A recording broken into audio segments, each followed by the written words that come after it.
probably ask someone else. Welcome! If anything needs explaining, just give me a holler.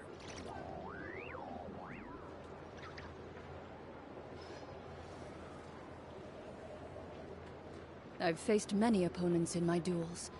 Most of them I defeated. The rest surrendered. No, I have never lost a duel.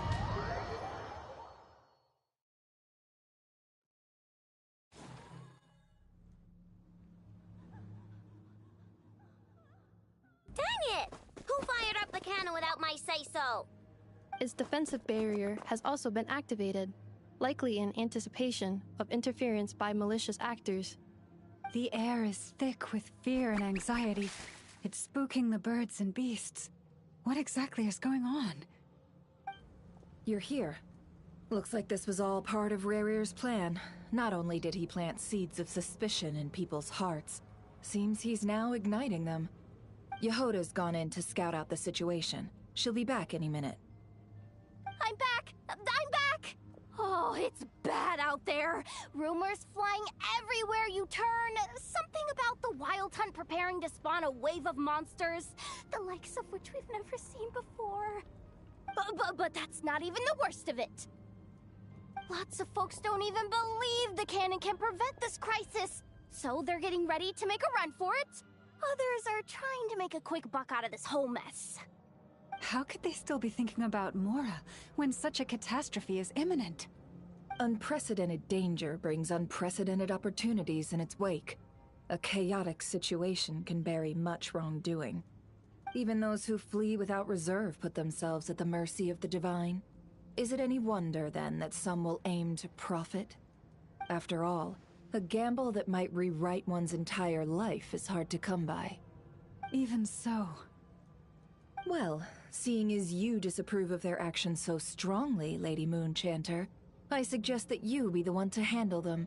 Not like that's the only major problem on our plate right now. Affirmative. We must quell the chaos in Nasha Town as soon as possible. Also, the unexpected activation of the cannon entails a high risk of incorrect operation. This must be stopped in a timely manner. Well, about that, people have been talking about how someone might come to stop the cannon. They've decided they won't let anyone in. What? I made that thing! They can't just take it from me! Let me over there! What are they gonna do, stop me? They might, if Rarir has already formulated some countermeasure. For example, he might have spread a rumor that the Wild Hunt would take your form.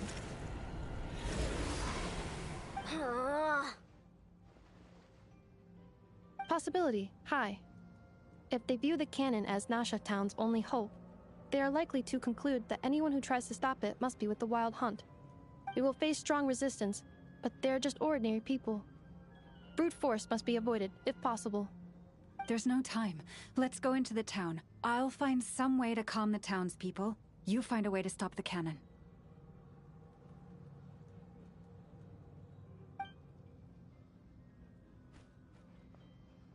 Oh, you're back. And you have a letter? The Traveler won't make it back in time. So they're heading straight over to Star Sand Shoal instead. Wait, what? Isn't that the cannon's target? Why would she go there? Assessing risk level. Maximum. So if we can't prevent the cannon from being fired... Then she's prepared for the worst.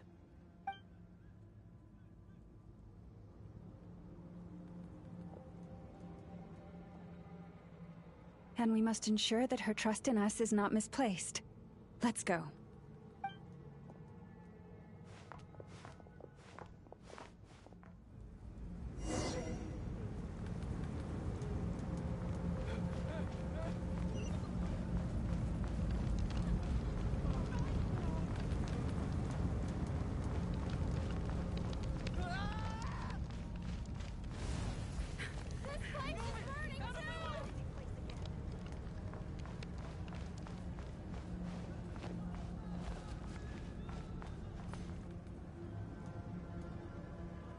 Most of those we've met so far have been attempting to escape, so they haven't gotten in our way. but it won't be so easy from here on out. Looks like they formed groups to protect the cannon. If they believe that we're with the Wild Hunt, we'll have no choice but to force our way through. Is that Lady Lauma? But are you really her? It's you, Rixa. I believe you recognize this power, having lived on Hisi Island for so long. It is not something that anyone else could imitate. I do, yes. So it really is you, my lady. But why are you here? Really, I believe you, but the others, well, they'll be on high alert. The townspeople have been misled into believing that they needed to activate the cannon. I am here to stop them. But...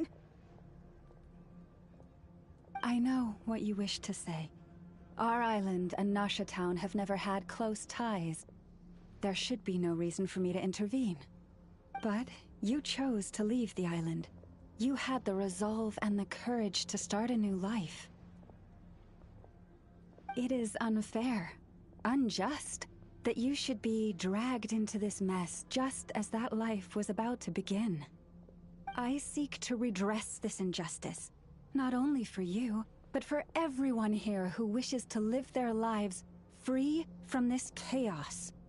Please, have faith in our long-standing friendship, and that this is where my heart has led me. Thank you, my lady. Thank you. Please help us. Then come. I need you to step forward alongside me, and to do your part too. All right, I understand. Seems we chose the right person for the job. All right, everyone. Let us meet again later. Huh? You're not coming with us? We won't be able to calm this storm by our power alone. As such, I'll need to contact some... let's call them friends in high places, shall we? Let's go, Yehoda. Okay. See you again, everyone! That is, if we can.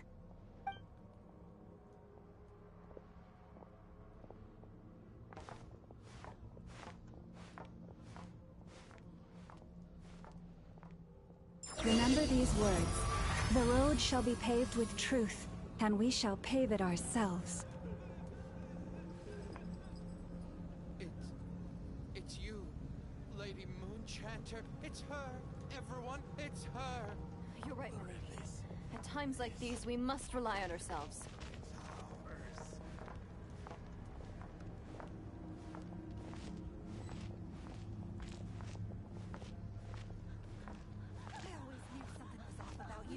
You're actually some abyssal creature, aren't you? Go.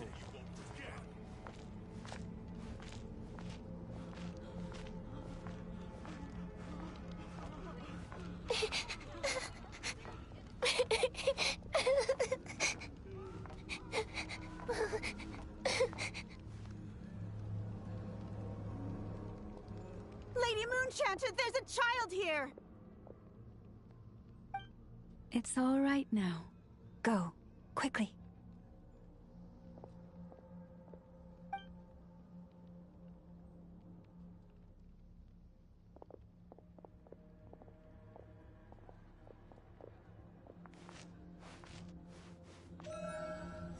You wretched monsters! You're not getting anywhere near the cannon! The monsters you fear do not exist here. The madness you have fallen to has been the source of untold disasters. You think we had a choice? Destiny is no excuse for greed and destruction. The choice has always been yours to make, and it remains so, even now.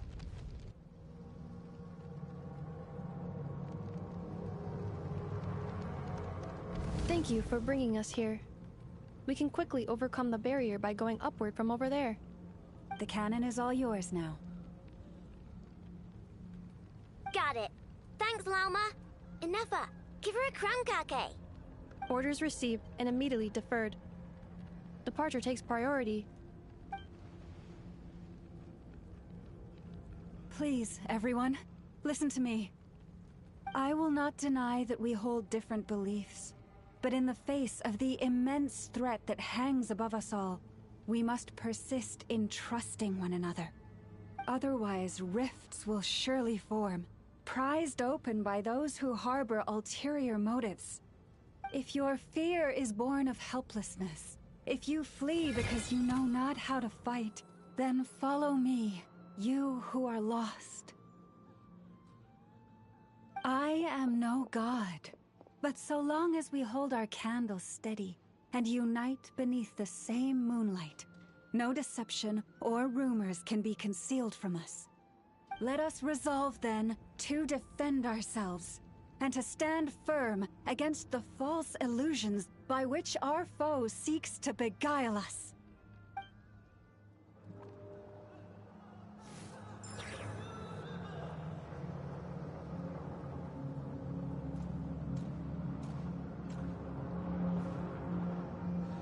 Let's go, Anafa. This way up. This is making me dizzier than I expected. Adjusting route. Make ready.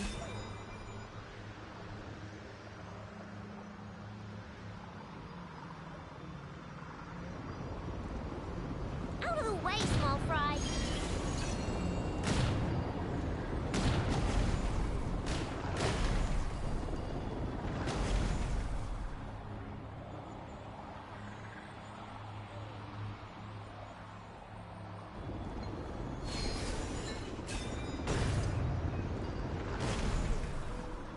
What happened to the path? Track missing. Fall imminent. Come on, come on, come on! Get out of there! Whoa, nice! Preparing barrier breakthrough. Brace for impact.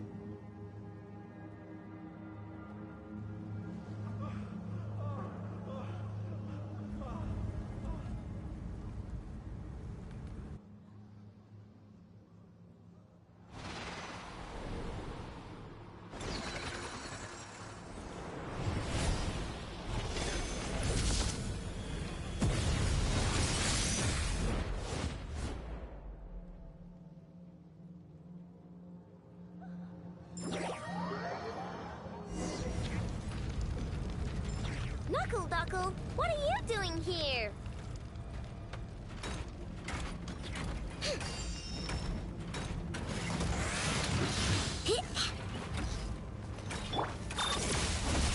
Preparing for Duska.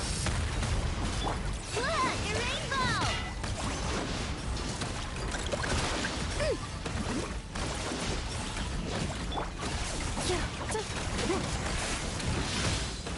Cleanup sequence initiated. Chew on this! Being done, Water Bomb!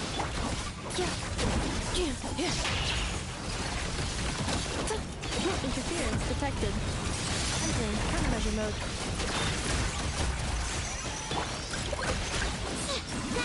Easy, easy. What made you think I couldn't take on one of my own designs, huh? This isn't good enough, we gotta hurry! Scanning. Kuvaki ammunition fully loaded. Preheating complete. The cannon is going through its final pre-fire checks. Aw, alright. Let's hit the emergency brake. Assessment. Not enough time. Emergency brake will cause internal explosion of stored Kuvaki. Damage assessment. Incalculable. Nasha Town likely to be blasted skyward. No! I mean a manual brake, the primitive kind. A manual brake. Understood. Roger that.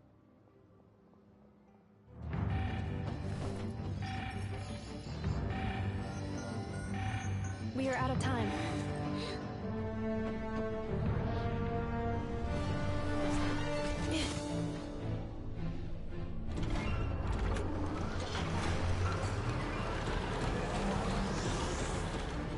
All your efforts have been futile. It is too late now. Perhaps you're right. Why aren't you running?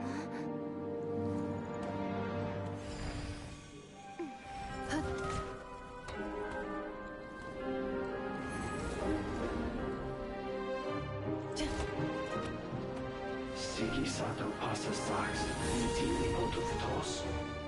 In necritus necrus baptisi, que isones tu solos pentusi. Osesticos palatin pirantur resurrecum, topir aetheon veratum.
Well, that's not good. Sluggish. Torpid. This body is a disappointment. I can barely muster 10% of my original strength.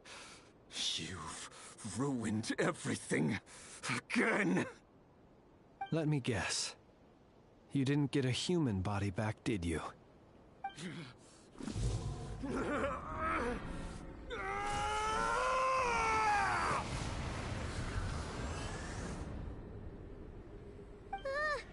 What's with him?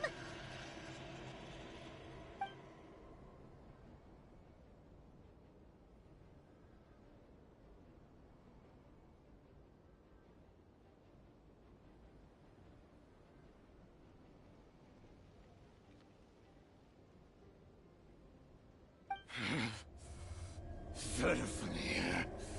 Rhine-daughter. Flinders. Watch out! Whatever rationality he still had when he was searching for his body is gone. All that's left is the calamity you see before you. A monster fueled by nothing but his own obsession. Matters not. Having a heart. Being human. It's all irrelevant. Completely and utterly insignificant. You matter not. Does anything in this world... None of it matters to me!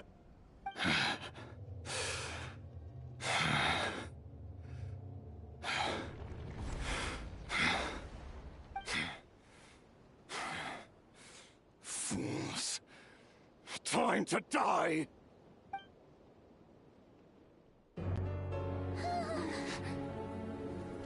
You too have the potential to be driven mad by knowledge. But the truths you seek are so insipid, how laughable that you should die for their sake.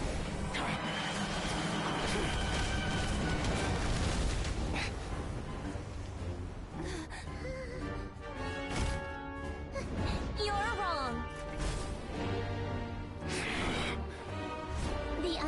is but a fog to be dispersed.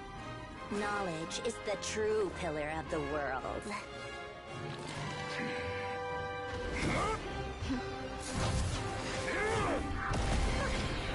You're not the only one who got stronger. Polonia!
Looking for me?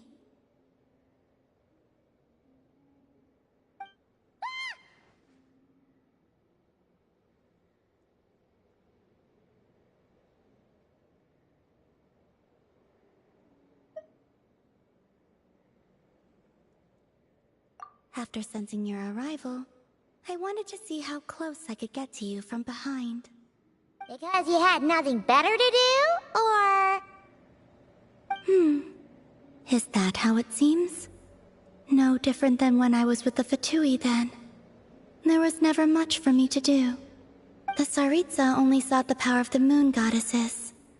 I was never dispatched to see Xenosis or anything like that. Take walks, watch the moon, sometimes sing. But I came to do that last one less and less after Sandrone forbade it. She didn't like your singing? No. She praised it, actually. But I had only recently joined the Fatui then, and she said my singing set the others on edge. Because, for those not in the know, it seemed like I was about to use... some sort of power. Oh, huh. Paimon can sort of understand that. Oh, and there was another reason. She said she did most of her research at night, so if I sang during the day, it would disturb her attempts to catch up on sleep.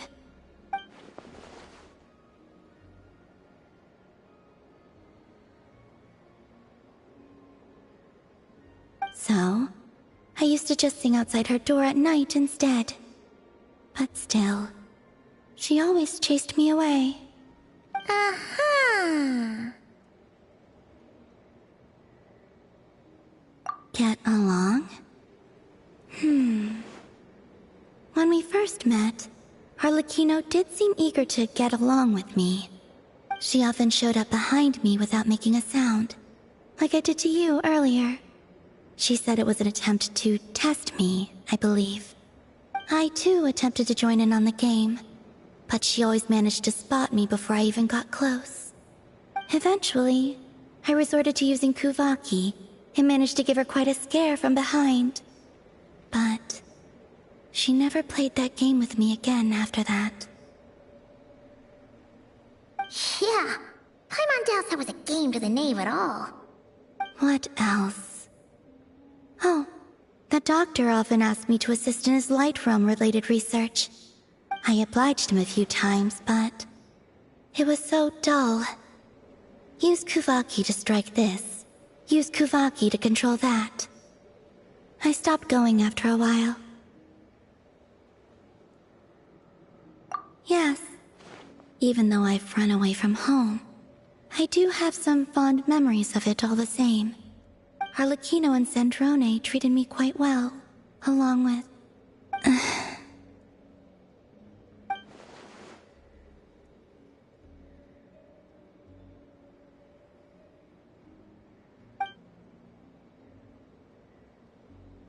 Give me your hand. Rosaline taught me it's important to always express gratitude to others. So, thank you for listening to me.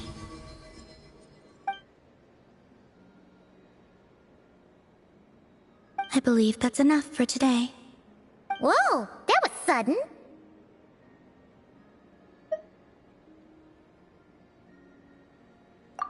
Yeah, guess you're right. Well, let's not bother her then.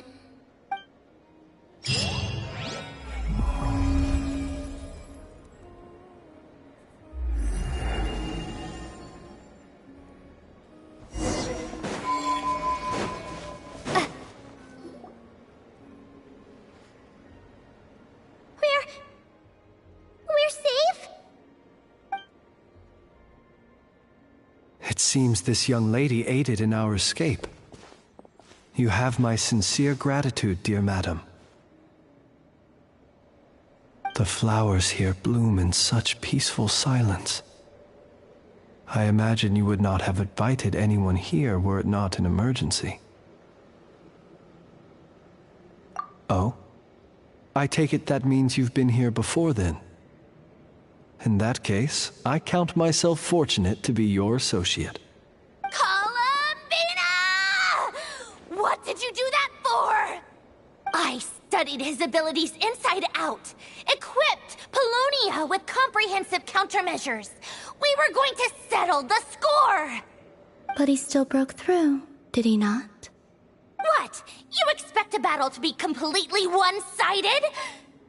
I just didn't expect him to have no sense of honor whatsoever.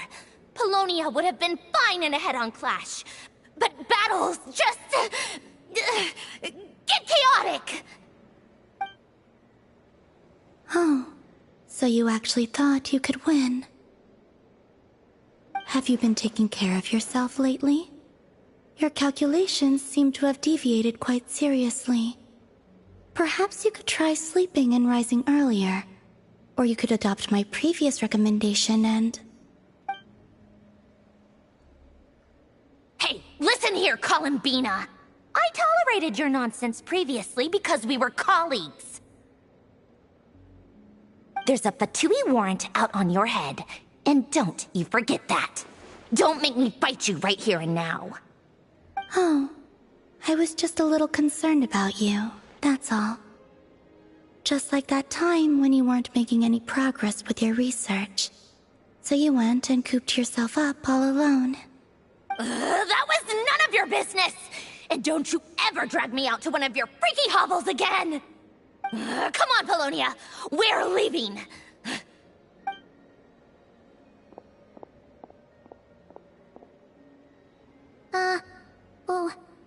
Well, anyway, thank you.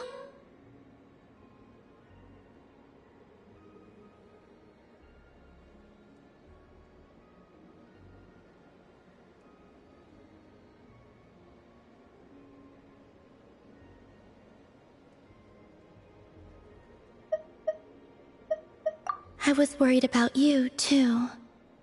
Not only because the remains of the Eternal Moon Goddess cannot fall into his hands, but also because you've done much for me yourselves. And then well, I brought your associate along for the ride too. But that was as much as I could do. You're not afraid to speak your mind, miss. I like that. Please, call me Flint. It is my honor to make the acquaintance of one such as yourself. Still, what do we do now? Riri's gotten stronger again. At this point, it doesn't seem like we can beat him. We did block most of the Kuvaki, so I'd say we've put a lid on his plans for now at least. But we still don't know what his aims are, and he may continue gathering power. So we must be very careful. After you left, I could no longer sense his presence. That means it's safe out there for now, right? A question, if I may, kind Miss Columbina. When the cannon's Kuvaki beam was deflected earlier, I saw several bolts of energy streak toward Hisi Island, only to be blocked. Did you also have a hand in that? No. I see. Curious. Oh yeah! The cannon veered off course in the end, didn't it? Paimon wonders how Aino and the others are doing. Let's head back and check on them. In that case, Miss Columbina, I shall not disturb your serenity any longer. Thank you once again for coming to the rescue.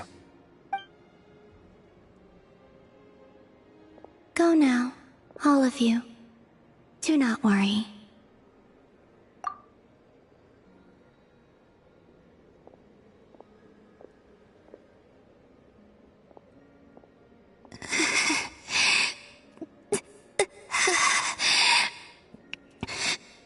My strength still isn't returning. It seems my time is running out.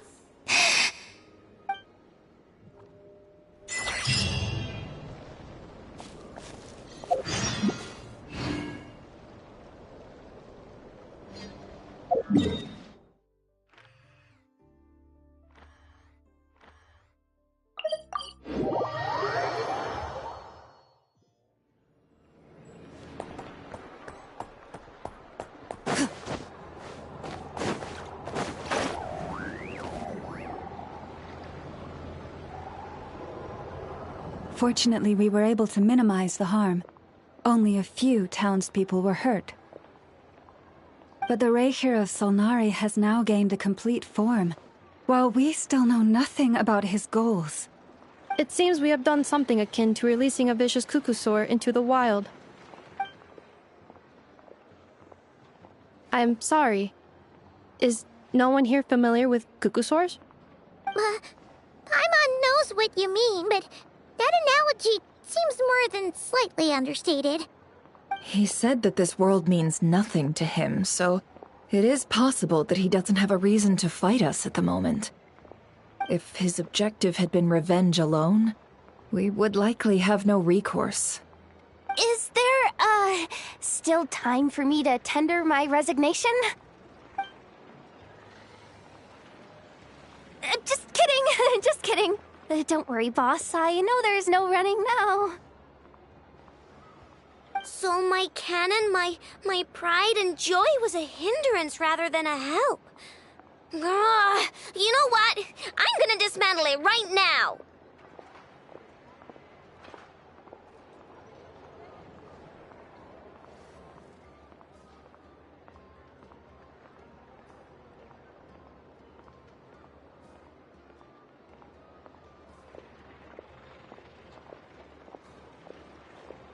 That's right! And it still works on normal Wild Hunt anomalies. Don't let this get you down, I know. Flint's, we'll need you to attend to the aftermath with the Lightkeepers. Don't worry, I've explained everything to them. You're in the clear. My thanks. For that and for everything else I hear you did to help us arrive at the truth. Had you been willing to show yourself in public more often, you would not have been so easy to isolate, you know. Point taken. I will give that some thought. I suppose that's one way I'd benefit from replacing Sergeant Major Sosi. You mean you're being promoted? Was Paimon the only one who didn't get that? Well, If you've got a moment, would you like to come with me?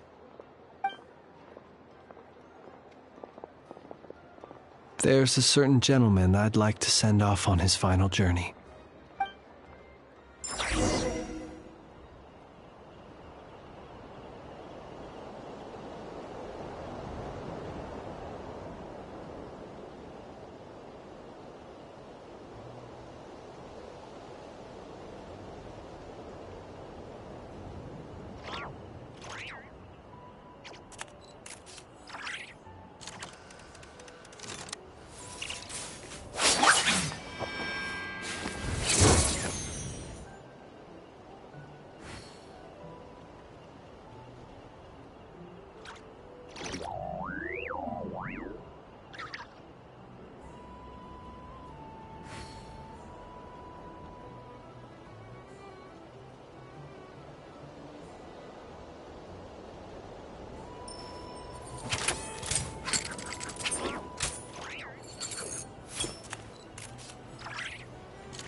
This man was like a lighthouse. Here he lived as if it were a mere matter of course, and brought light and grace to those around him. But people, once used to illumination, are apt to ignore the lantern's presence. Slowly, gradually, he came to think as such himself. I have achieved too little. I must do better. There is more work to be done. Perhaps his end was tragic. But I remain proud of the way in which he illuminated the path for others. Every shadow born of the light shall remember it. Oh, poor guy.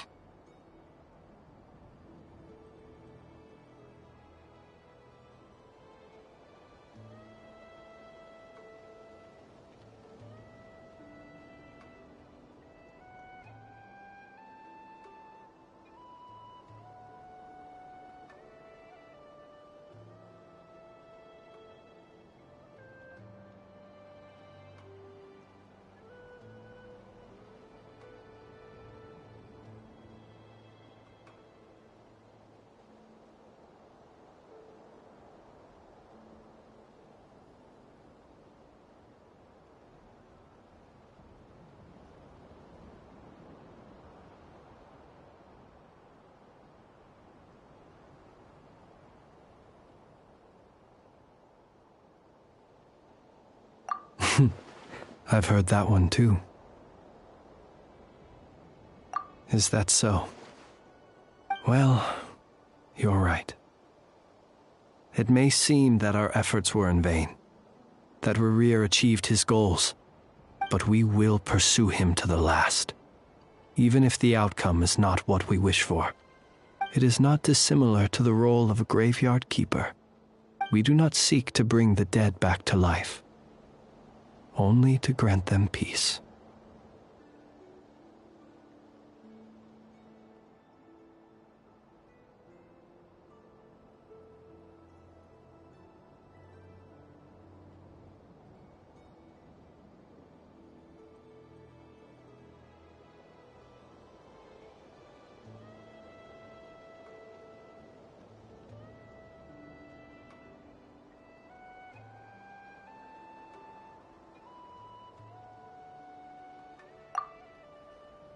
Oh, what are you two talking about? Care to explain? Okay. Either way, the Lantern Fae is not playing the leading role in these final rites. Lightbearer, with your blood you have paved the road to glory and justice. Even as we hurry on, bruised and battered though we may be, stay a while and look back upon the world and all its love and hatred, until it closes its eyes in the depths of night, and a lantern lit for you alone flickers softly into life. Thank you for everything, Sergeant Major Sosi.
Should we go after her? Or do you have someone else you'd like to meet?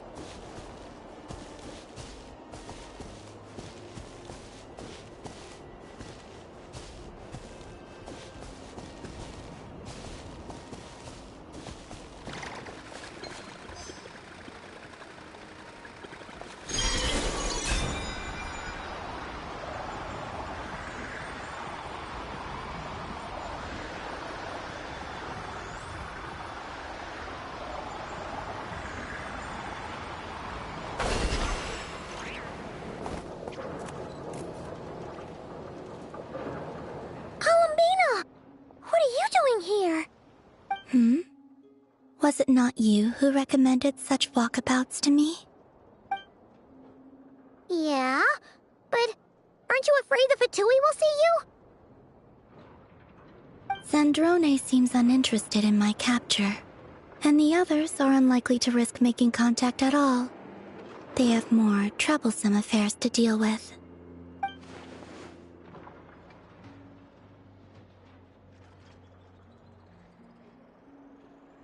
Well, it's good to come out for a walk either way. So, how do you feel? Is Nasha Town to your liking? The flow of Kuvaki is somewhat turbulent, and the people are ill at ease. However... However? Is this where you purchased the dishes you treated me to? Are you serious? That's what she's concerned about? Berries and fried meat? Well, we can take you to grab a bite if you'd like to. There's all sorts of delicious stuff out here that you won't get to try at home. You've been quite subdued. Thorny questions on your mind, perhaps?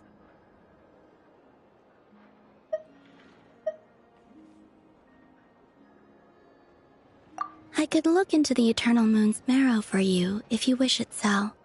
But after our previous attempt, I suspect your spaceship has been intentionally hidden away.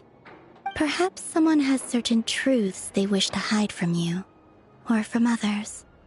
And I doubt there are many who could accomplish such a feat. I could not gain any insight into his schemes, I fear. Now that he has donned a shape and form, selling his power short would prove a fatal error. But that power of his plays host to an obsession that borders on mania. I cannot say if that fixation is directed at the moons or at something else. Perhaps understanding the subject of his fixation shall prove key to repelling him in the future.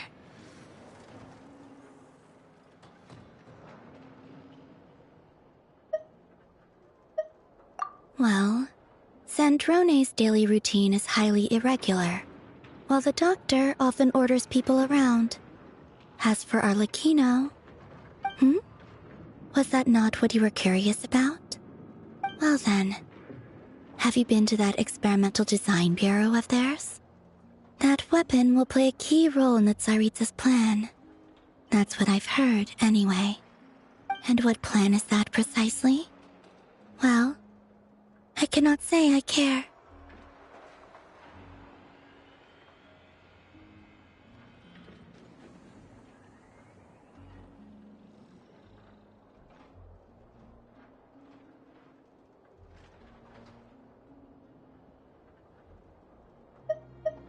I still wish to return to the moon that belongs to me.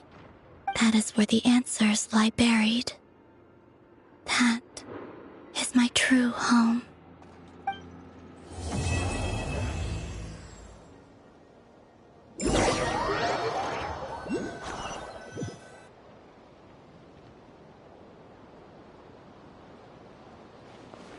Interesting. You followed me this far. Why not show your face? Haha! Right! Right you are. I forgot to introduce myself. The name's Varka, Knight of Boreas, and Grand Master of the Knights of Favonius.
Time to go.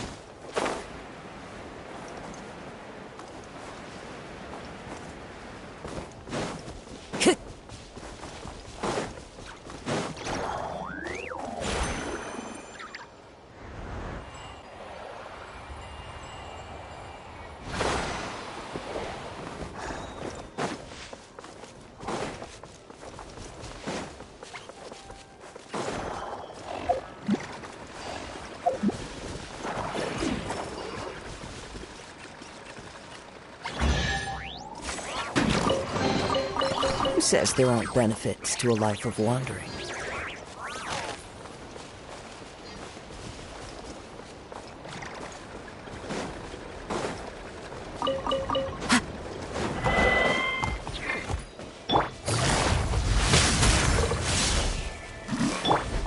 Into the wind. Hunt them down.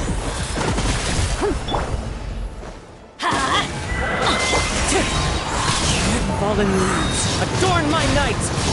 This is the end.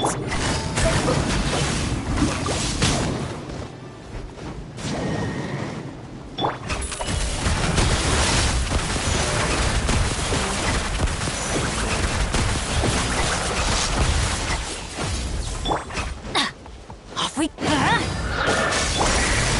Quietly now.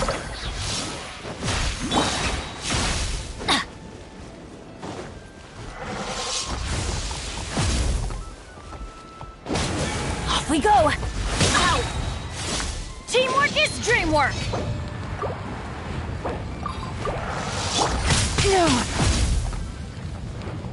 Things are about to get dicey. Into the shadows.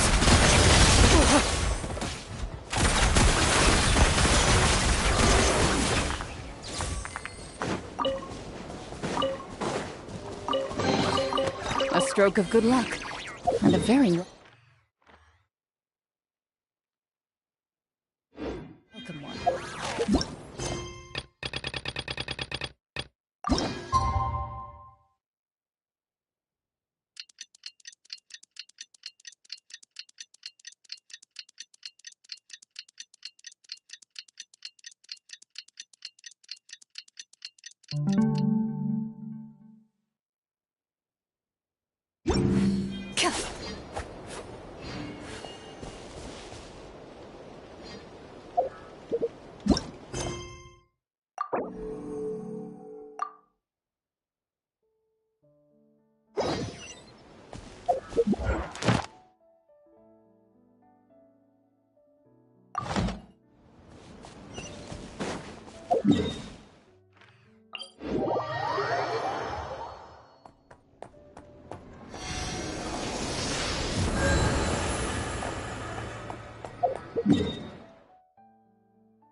It's been a few days since we said bye to the others in Nasha Town. Still no news about Rarer, though. Where could he have slunk off to? If only he was gone for good. But with all the trouble he stirred up before, there's no way we've seen the last of him. Hello! You must be the traveler in Paimon? Mr. Flint has been looking for you. Unfortunately, there's been a serious wild hunt attack over at the quarry. He thinks it's time to regroup and figure out a plan. The wild hunt? Oh, uh-oh. We better get over there, right away! Come on, let's go!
I can barely sense any Kuvaki at all.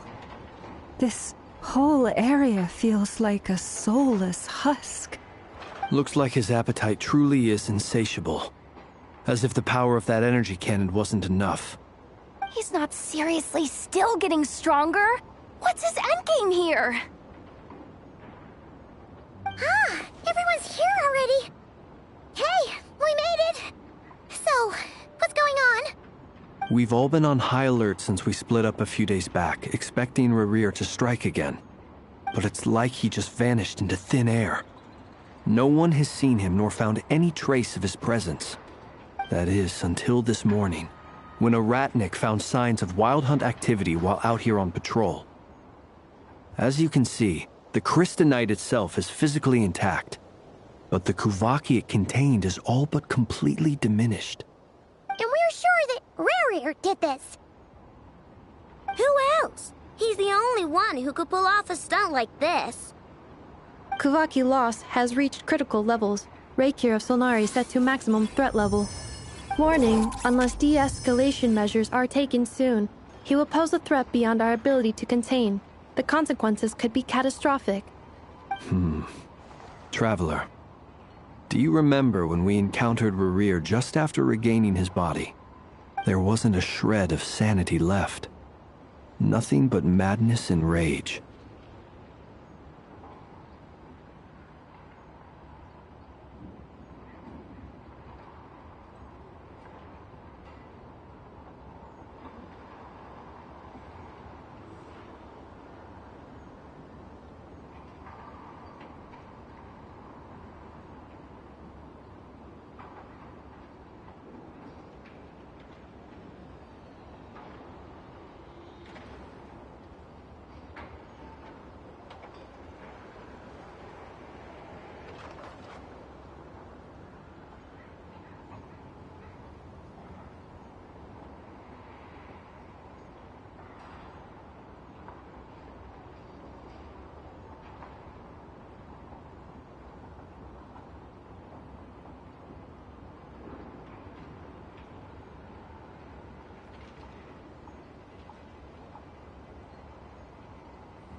out a bunch of names? Then he started raving about how nothing in this world mattered to him. Oh, Paimon gets chills just thinking about it. Oh, but the thought that he's still out there, lurking somewhere in Notcry, waiting for his chance to strike? Oh, even chillier! Last time we fought, we were already at a disadvantage. If he has such overwhelming strength, why would he suddenly go into hiding?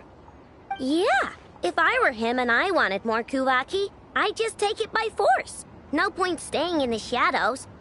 Unless something went wrong. His whole resurrection thing didn't exactly go smoothly. The other thing is, how does someone who's completely lost their mind still have the wherewithal to cover their tracks so perfectly? Beats me. According to certain medical studies, insanity does not always entail a complete loss of rationality. It may be that he is simply living in a world of his own. That actually sounds about right. He was ranting away to himself the whole time, like he had zero interest in talking to us.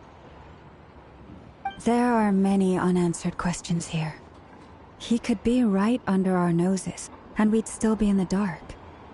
Besides his name and title, we know little about him. Certainly nothing about his past, or what he might be hoping to achieve. Exactly.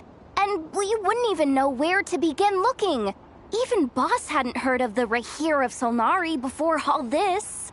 I'd be willing to bet that even if we gathered together every scrap of intel in Nodcry, we still wouldn't find more than, like, 3 useful facts about him. So, if we do nothing, he'll just keep getting stronger. But if we want to investigate him, we have no idea where to look. Last time we had Marionette and her big robo-buddy to help us, and we still barely held our ground. If we had to face him alone... Oh, Paimon's head hurts just thinking about it. What are we supposed to do against a threat this big? Well, I do have a little hunch about his next move. Given that he attacked the quarry, I'd say it's likely he'll target other places rich in Kuvaki. Somewhere like the Eye of Krati, or the Pillar of Embla. One thing's for sure. If we just sit back and let him keep absorbing Kuvaki, we really won't stand a chance against him. A perfectly reasonable hypothesis. However, it is worth noting that these two locations are quite far apart. To investigate them both, we'll need to split up. I agree, we should split up. Right now, Rarir's goal seems to be gathering Kuvaki, not fighting us directly. Once we're done, let's regroup on Hisi Island. Wait, why Hisi Island? If I recall correctly, your largest goddess statue was carved from Kuvaki-rich ore, was it not? That's right. Yes, it could well be a potential target of his. I should head back and start evacuating the pilgrims.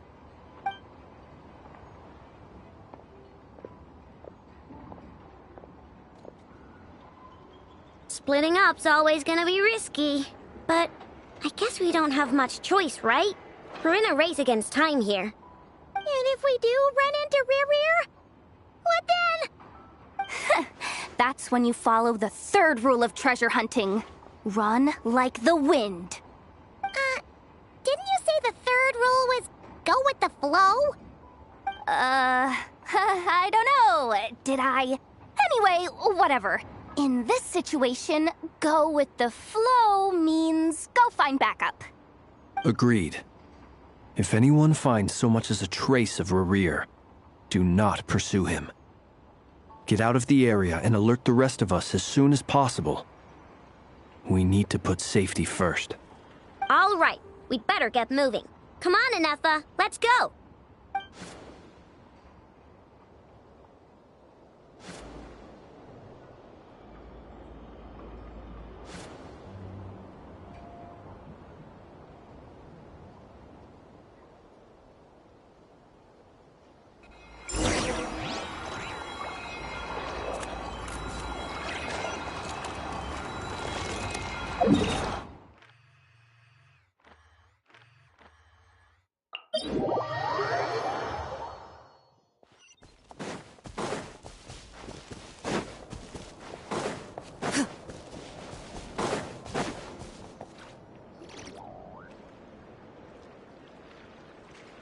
Any leads?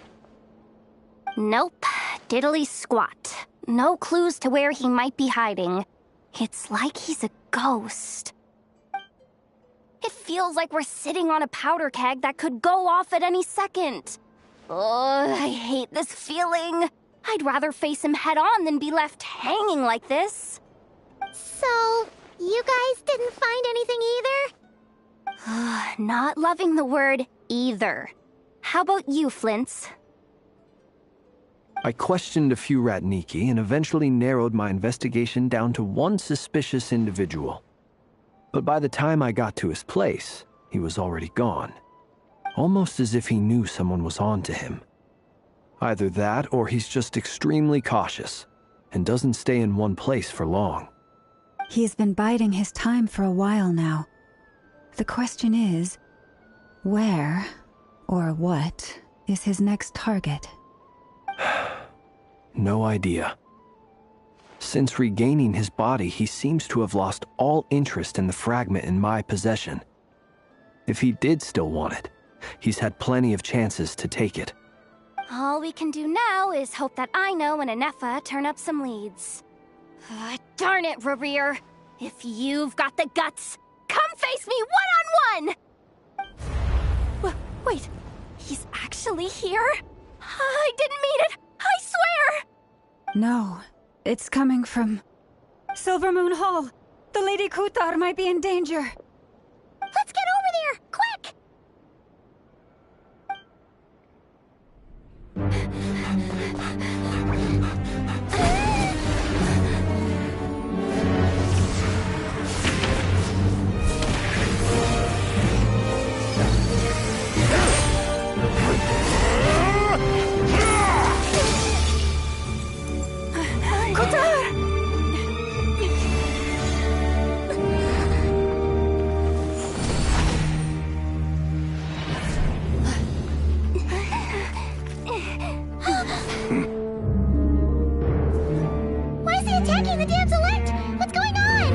No time for questions.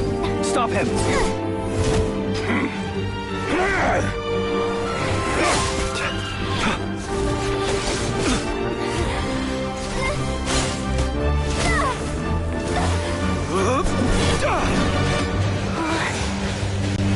This is insane. Yehuda, get Kutar out of here! On it.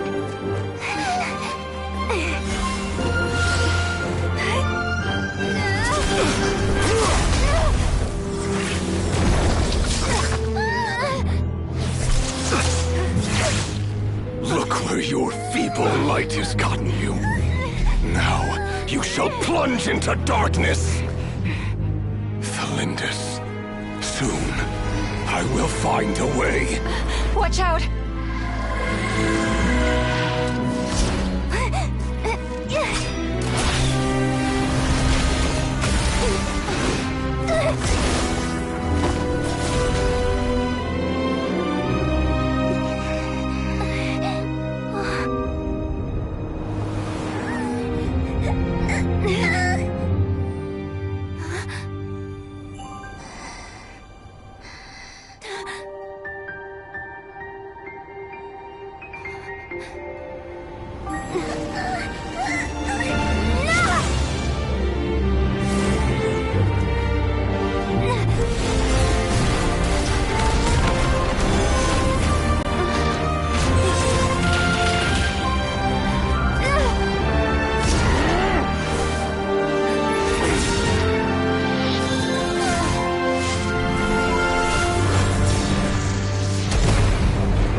barely made it out of there alive.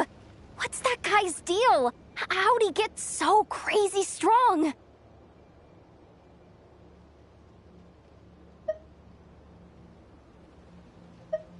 He's a threat to this entire nation. I doubt his strength could even be measured by conventional standards. I have a question. When me and Anefa showed up, we saw him chasing after this lady like he wanted her dead. What was that all about? We weren't there for the whole thing either. They were already duking it out by the time we arrived. Yeah, we didn't see how it all started. It all escalated so quickly, we had no choice but to step in. Kutar, can you shed any light on the situation? Kutar. Cross-checking database. I see. So you're the one that the Frost Moon Scions refer to as the Moon Goddess? Wait, she's the Moon Goddess? Oh, no wonder she looks just like all those statues. There are many reasons why people might worship the moon, and just as many why they might despise it. I've never met that person before, but there was no mistaking his deep-seated hostility towards me. Why he holds me in such contempt, I cannot say. But since he hunts the power of the moon, it's no surprise that I am a target. Kutar. There are many potential motives. For instance, you help the traveler escape his grasp. This could be his way of taking revenge. It is also possible that he covets the Kuvaki inside you, and seeks to take it for his own. The list goes on. But, right now, devising a counter-strategy should be our #1 priority. The likelihood of this location being discovered is close to 100%. A counter-strategy? But we don't stand a chance against an enemy like this. Surely our only option is to run. He's not gonna chase us to the end of the world, right? So as long as we can sneak out of Nodcry undetected... No, I can't say that. Come on, Yehoda. This is serious stuff. You can't suggest we all just chicken out. Running is our only option. Huh? You seem surprised. But what other choice do we have? We are facing an enemy we cannot possibly defeat in battle. Well, I mean, yeah, but still. It's not too late. I can distract him, so you'll have plenty of time to make your escape. Wait, what? You're gonna act as bait? Doesn't that make sense? I'm the one he's after. There's no need for you to risk your necks on my behalf. A coyote doesn't stop for bypassers while it's howling at the moon. What is it, Loma? The Frost Moon Scions have already grown accustomed to life without their goddess. My presence here is no longer essential, and this is not my home, so you needn't ask me to stay. We can't just roll over and let him get away with this. That's not our style. Yeah, we can't just call it quits after everything we've been through together. Besides, she pretty much saved my life back there. If I just ditched her now, I'd never forgive myself. We can't overlook that you have saved our lives multiple times now. To talk of returning the favor would be a little crass for my liking. But suffice to say that we are friends, and friends look out for one another. River's true objective remains unclear. Even if we were to sacrifice Miss Kutar, there's no guarantee he would stop.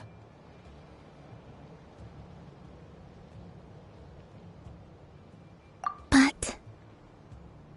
Kutar, I know why you left the Frost Moon Scions so long ago. It was because people started treating prayer as a form of trade. They would make self-centered wishes, force you to accept meaningless offerings in return, and then expect you to perform miracles for them, as if that were their entitlement. If it were me, I might have walked away too. But I believe that time can change everything, and that sometimes it takes losing something precious to appreciate its true worth. After much reflection, I've realized that this was never about whether the Frost Moon Scions need you. Any relationship based on need is purely transactional.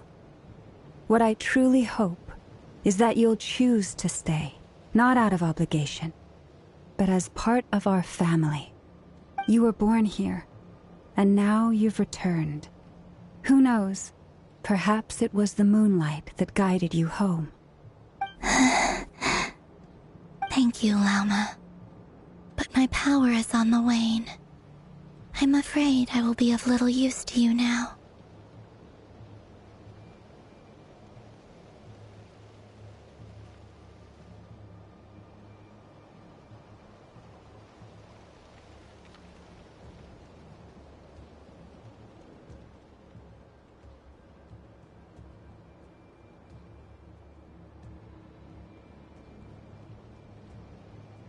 Very well then.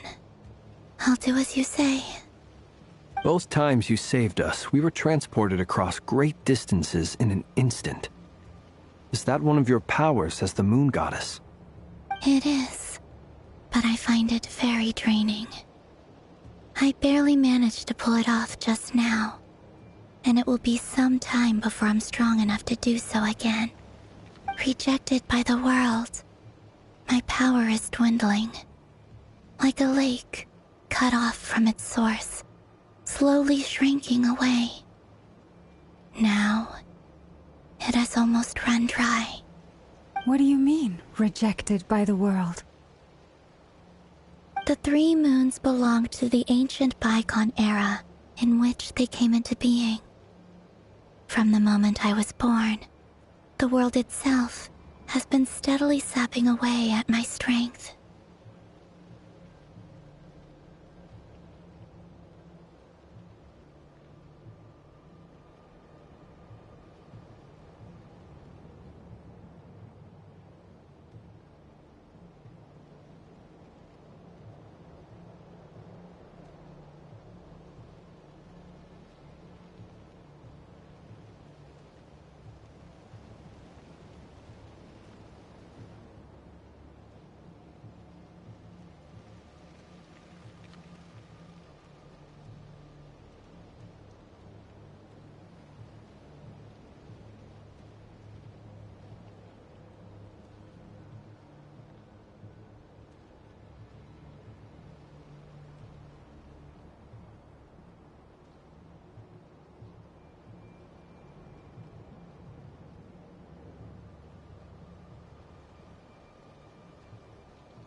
The 3 moons are not one and the same. As the goddess of the Frost Moon, I cannot wield the powers of the other two. Yet moonlight has a way of blending together. Each can reflect the other's glow. So when our fingers touched, I was able to restore my strength by drawing Kuvaki from the eternal moon's marrow. But this method of recovery is painfully slow. If only we could find the... It's the Wild Hunt! Even faster than we expected. We'll have to finish this conversation later. See how those Wild Hunt creatures are running away from us. They're likely just a scouting party, which means Rerir won't be far behind. Then what are we waiting for? Let's get the heck out of here!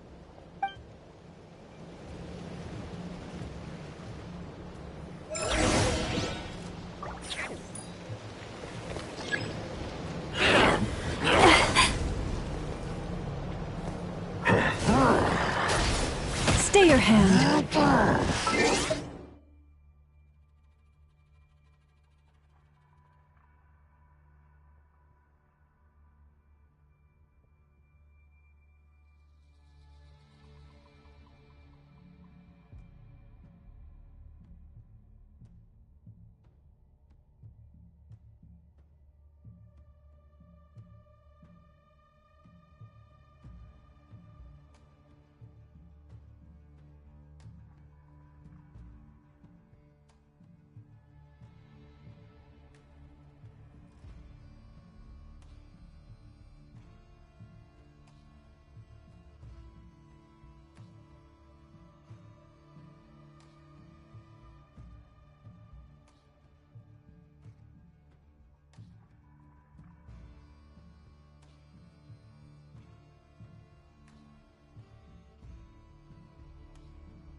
I'm being tested. By the frost moon of old, the ebb and flow is over.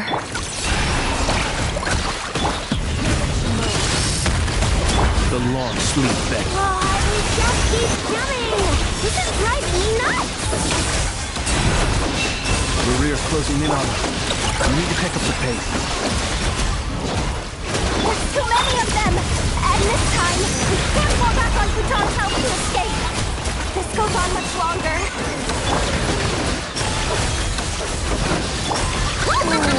Being done, weather bomb! Beware the creatures of the night. Preparing for dust up. You poor lost land for the everlasting forest. Close your eyes. Be silent. Rainbow! No claw! Ultimatum protocol. The night comes. With one heart, we pray. Close your eyes. Be silent. Night falls. Flash attack! Annihilation mode. Defensive mode engaged. You poor lost land for the everlasting forest. The lost sleep beckons.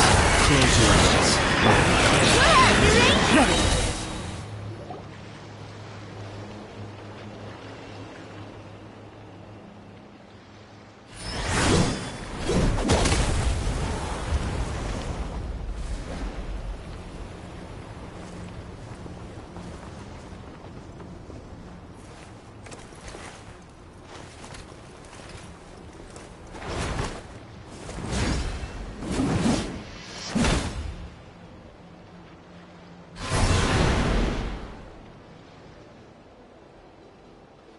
What's the matter? Bit off more than you could chew? How are you? Uncle Varka! You're back from Amsvartnir? Oh, you're Varka? Grand Master of the Knights of Favonius? We could save the intros for later. Right now, let's get you all out of this hellhole. Follow me. I know somewhere you'll be safe. Oh, is that where I think it is? That's the one. Come on, move! There's no time to waste.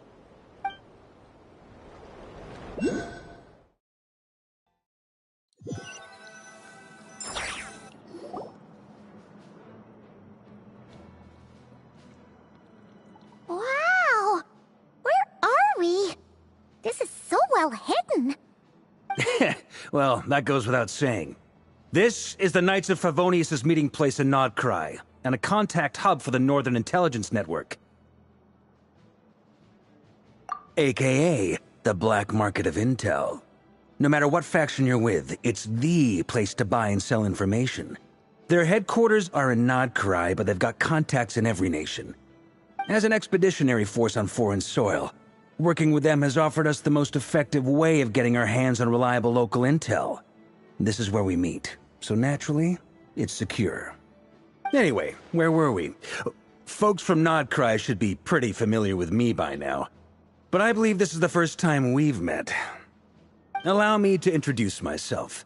I am Varka, Knight of Boreas, and Grand Master of the Knights of Favonius. We've heard all about you. This meeting's been a long time coming.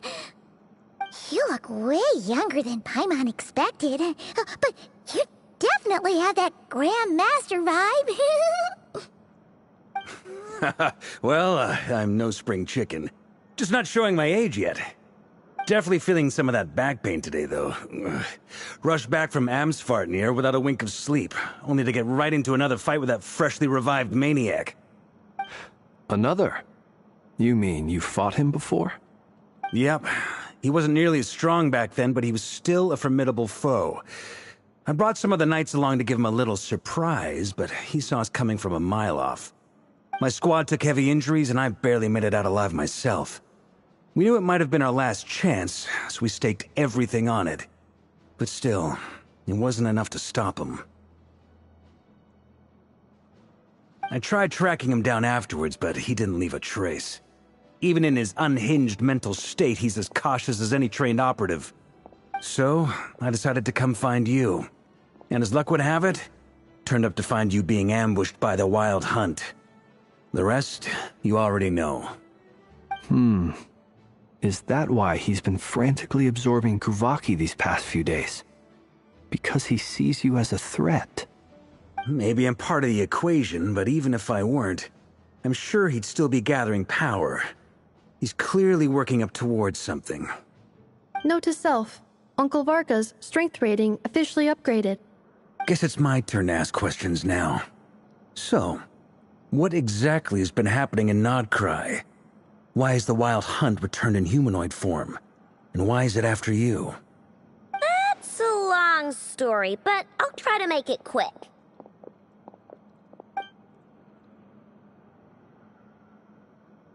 Wow, I had no idea so much had happened.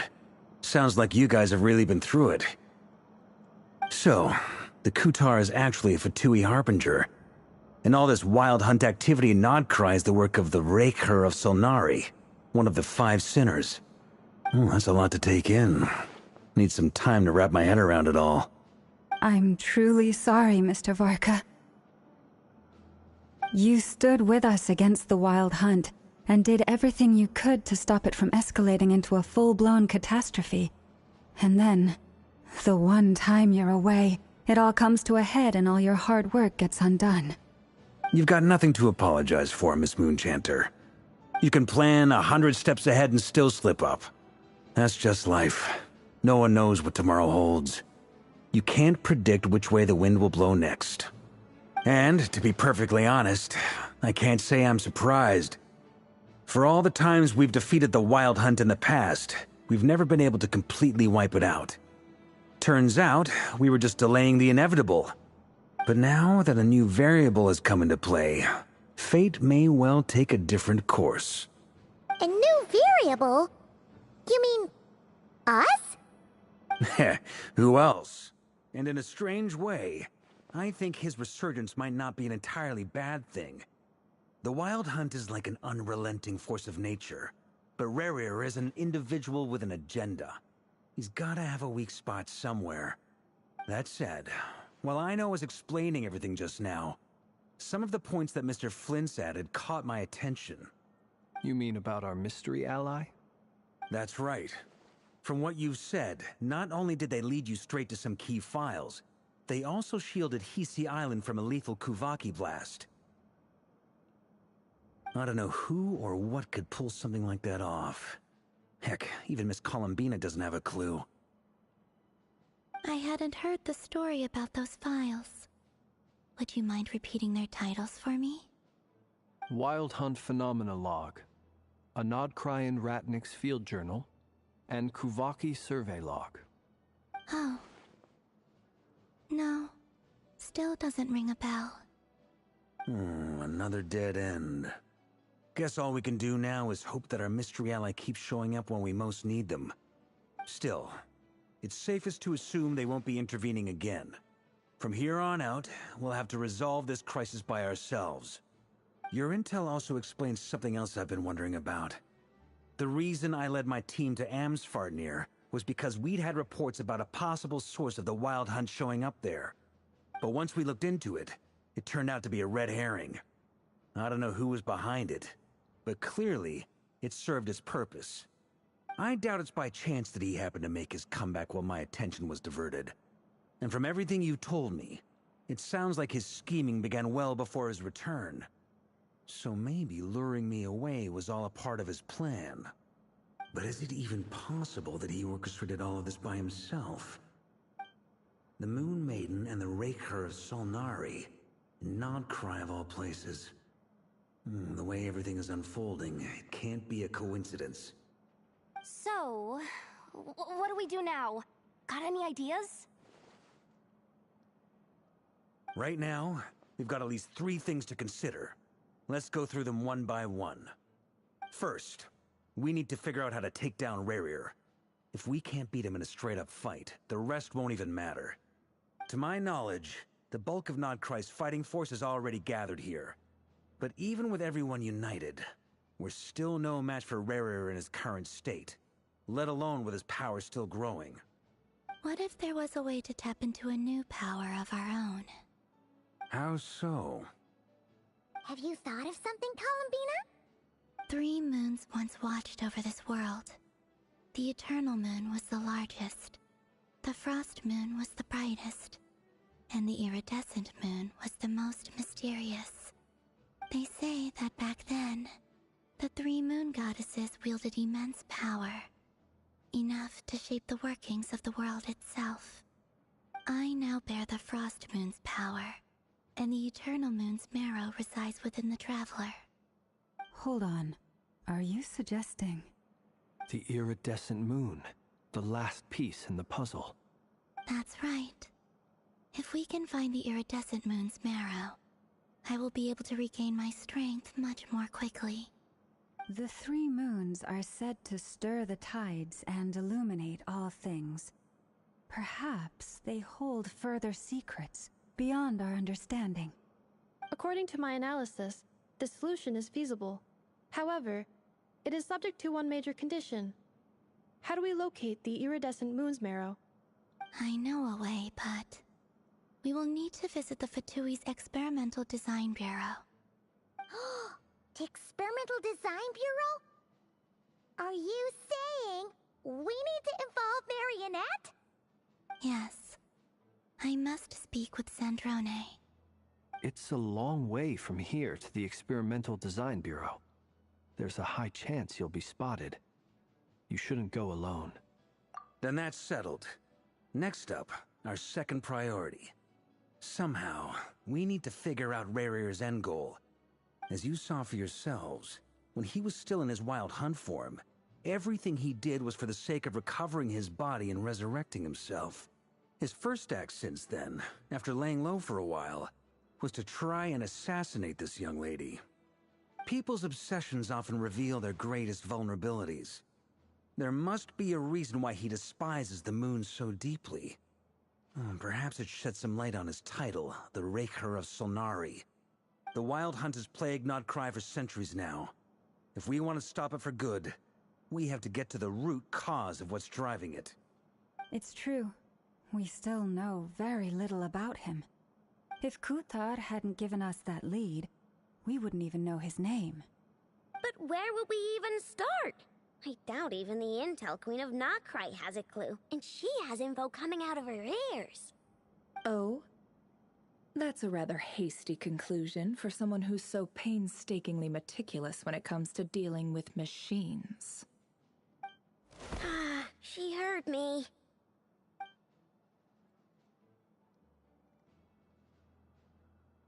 Boss! What are you doing here? I'm now asking myself the same question. I received a letter from a humble knight of Favonius, requesting a meeting to discuss a major business deal. But it looks like this humble knight had something else in mind. Details, details. Miss Neffer, the important thing is that you've arrived at the perfect time.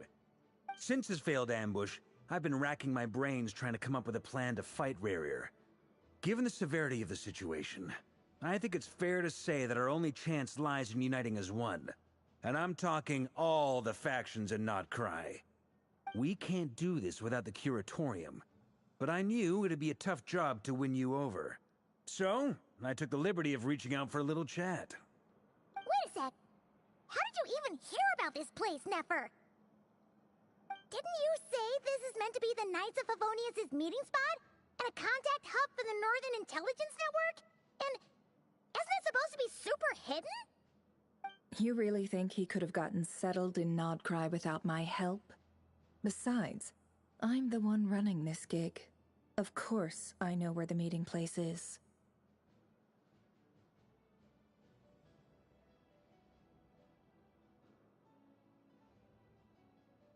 Allow me to introduce the current head of the Northern Intelligence Network.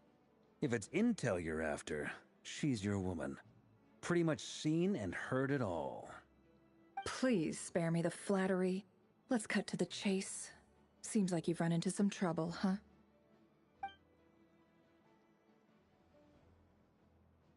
Well, this certainly qualifies as an unforeseen crisis. On behalf of the Curatorium of Secrets, I wish you all the best of luck. So you're just going to sit this one out? Why should I get involved? What could possibly be in it for me? What if we told you we can't do this without you? Oh? Then I'd say, you'd better make it worth my while. I don't work for free. I can't put a price on something like this. It's just not in my nature. But then again, you and I have always been polar opposites in this regard. So I can't exactly say I didn't see this coming. If you insist on compensation, I will pay you. Consider this a formal commission. Sound fair? You just don't give up, do you? Too bad. I know you well enough to know you can't afford my prices. The riskier the job, the more it'll cost. And a Moonchanter's stipend isn't exactly generous. Unless you're planning to start passing the donation box around among the faithful. Boss, just a thought. If they come up short, maybe you can take the difference out of my next few paychecks. Things got really dangerous during the fight with Rerir. If this girl hadn't saved me, I'd be ley line fodder by now. I'd be gone for good, boss. If there's any way we can make this work, I'd really like to help her. Please?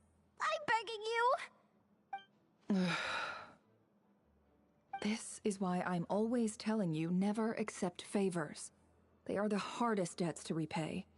You have to be careful who you get involved with, or you invite all kinds of misfortune. Very well, Yehoda, I will help. But just this once. Don't count on this happening again. Flynn's, that fragment that Rerir was after, do you still have it on you? Of course. Let me borrow it. I need it to follow up on some leads. Wait, you actually have some leads? Shh.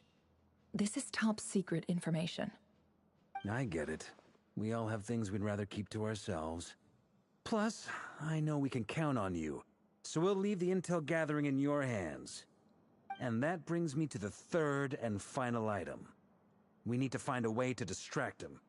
We need time to make our move, so someone will have to stall him. I'm in for this part, no matter what. Anyone coming with? Count me in too. Come off it, you two. Quit playing heroes. I'm way ahead of you here. Nefa did a scan of the Moon Goddess's Kuvaki signature, and we're gonna use it to make some decoys over at the Kramkake craft shop. Anyone who's in, follow me. Once they're ready, we'll deploy the decoys across Nogcry. So as long as the rest of you keep moving, he won't catch on to your scent and won't be able to track you down. I like it. Genius idea. No biggie. All right then, we'll split into 3 teams. Once your team has finished their mission, return here and wait for the others. Dismissed!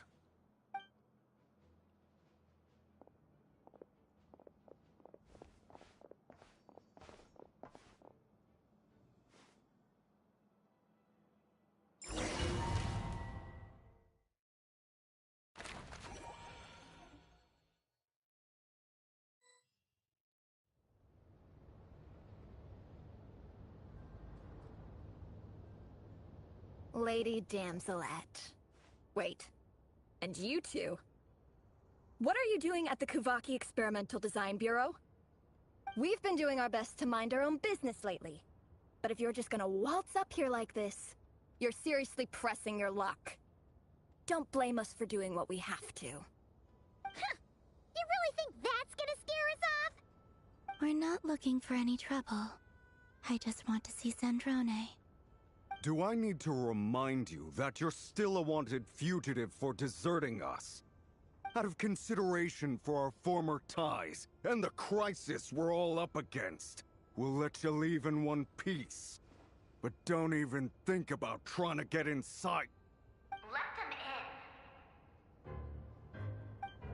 But... Are you going to make me repeat that? No, my lady. Zandrone seems to be in a good mood. Must be maintenance day.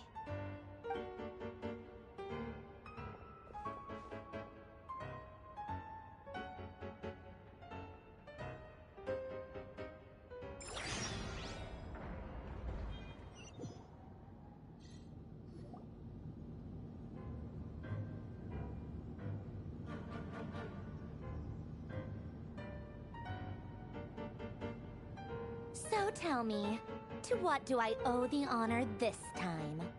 Actually, before you answer that, just so we're clear, we're not colleagues anymore, Columbina.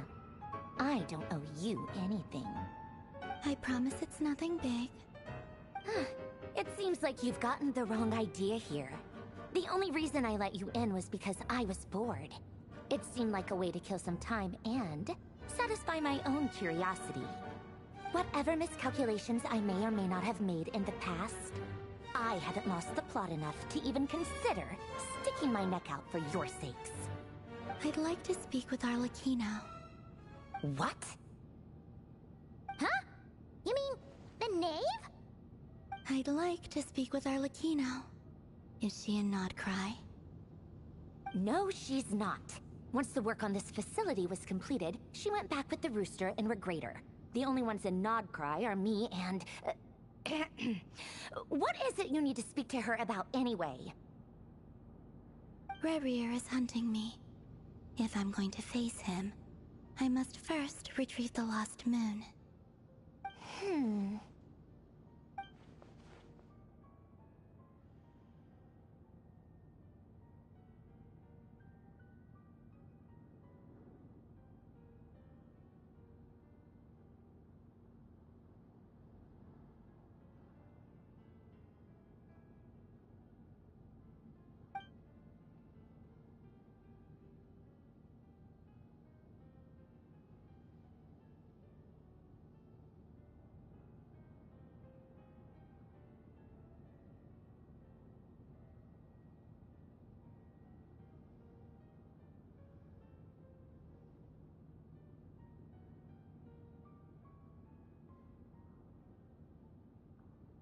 Is that a no, then?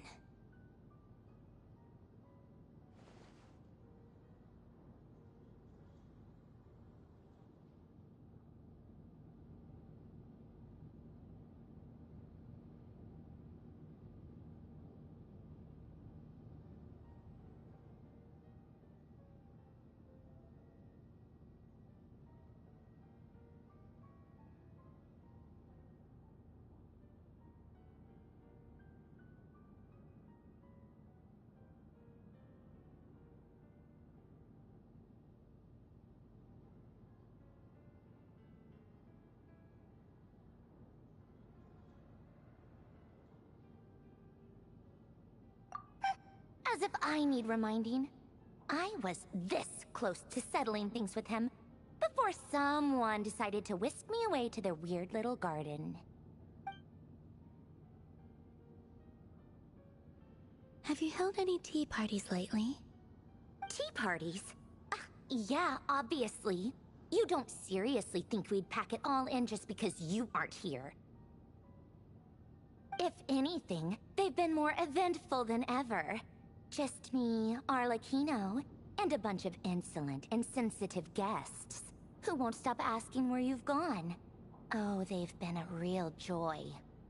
I bet you served them the worst tea you have. Just like you used to do to me when I upset you. Who cares about how good the tea is when there's no one around to drink it? I keep losing people. First Rosaline, now you. I'm running out of people who can make me laugh. Honestly, what could be more ridiculous than the multi-centenarian goddess, who's only ever had the plain herbal tea she received as offerings? You'd always brew a different type of tea for me each time. Was it really just to see how I'd react?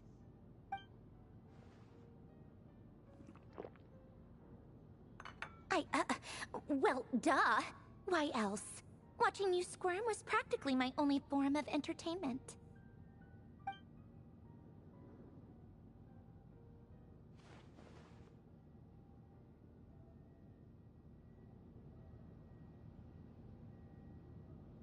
Oh, yeah.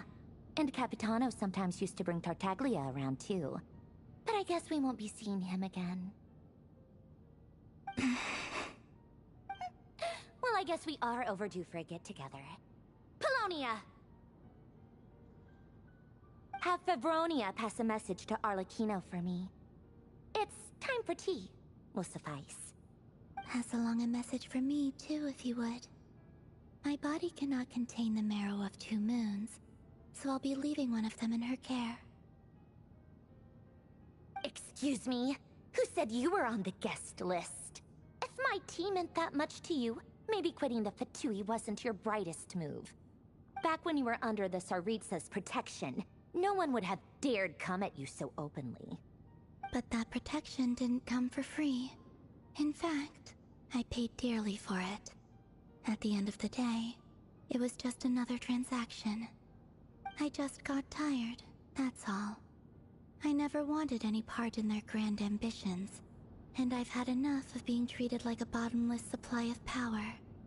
It brings back memories from the old days, when I was still worshipped as the moon goddess. Centuries on, it may be a different group of people, but I see the same greed in their eyes. I figured you'd leave eventually. You didn't have as much of a reason to stay as I do. The Tsaritsa gave you shelter and protection, but that was it. Nothing more, nothing less. Meanwhile, the Fatui demanded everything from you in return, until it was more than you could bear. I get why you left. And frankly, I have no interest in dragging you back just because the higher-ups told me to. But if you keep hanging around with this riffraff, the next time we cross paths, we might be enemies for real.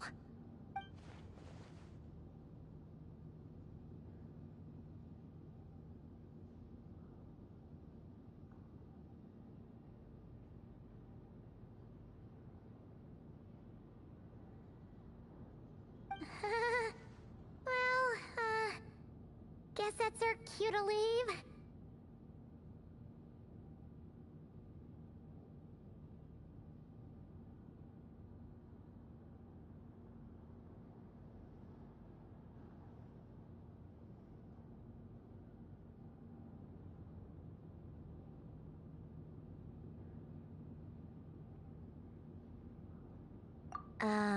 That might be your plan.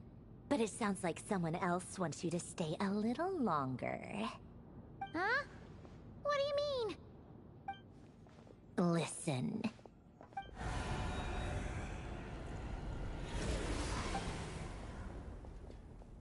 My lady, it's the Wild Hunt.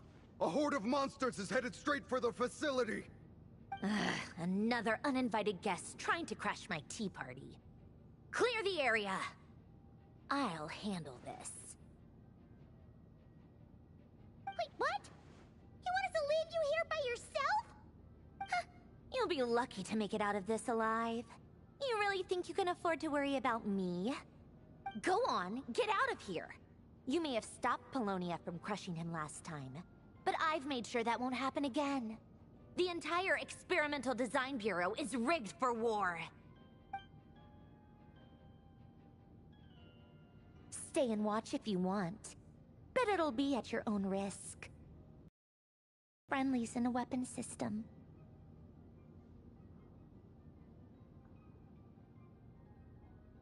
Don't tell me what to do! Look, if you're leaving, make it quick. Or you'll just get in my way. There's a secret passage on the 2nd floor. It'll take you right to the plains out back.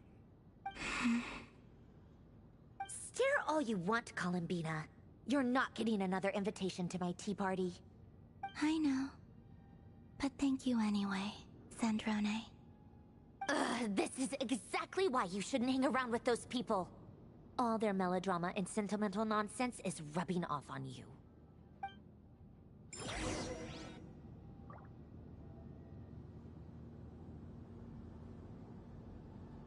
Come on then, Mr. Ray here. Let's pick up where we left off. It's your Wild Hunt monstrosities versus my beautiful creations. Let's see who comes out on top.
Colonia! Get him!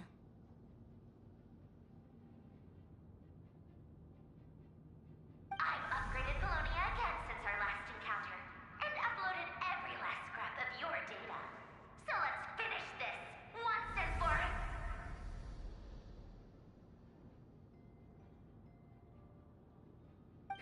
She's not here. Where did she go? Hey! Over here, you big...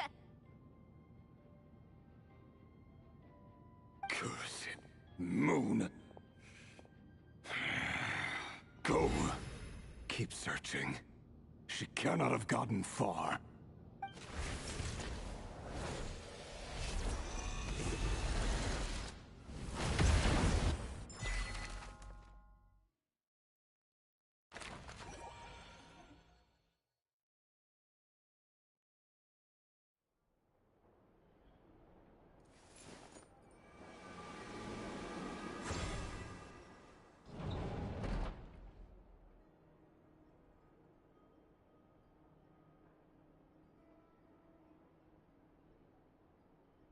So this is your method for investigating Rarir's past.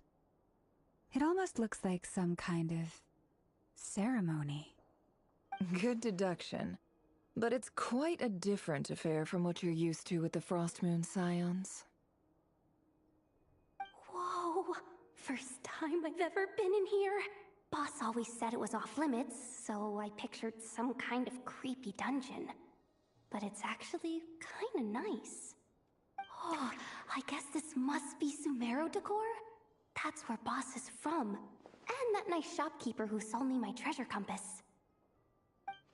I'm not sure exactly what you've got planned, but it looks like you're all set. When do we begin? Whenever we wish. But for some reason, I've got a feeling this isn't going to end well. I've never faced Rarir myself, but from what you've told me, his power is beyond anything I could imagine. I, on the other hand, am just an ordinary businesswoman. Our paths should never have crossed, yet here I am, forced to make an enemy of him. If you ask me, you're about as far from ordinary as it gets. So what are you saying? You're getting cold feet? Once I take a job, there's no backing out. Still, I have to ask myself if the power I'm relying on will even work on an opponent of this caliber. And also how to make sure I come out of this alive if things spiral out of control. Death is the one thing we can take for granted.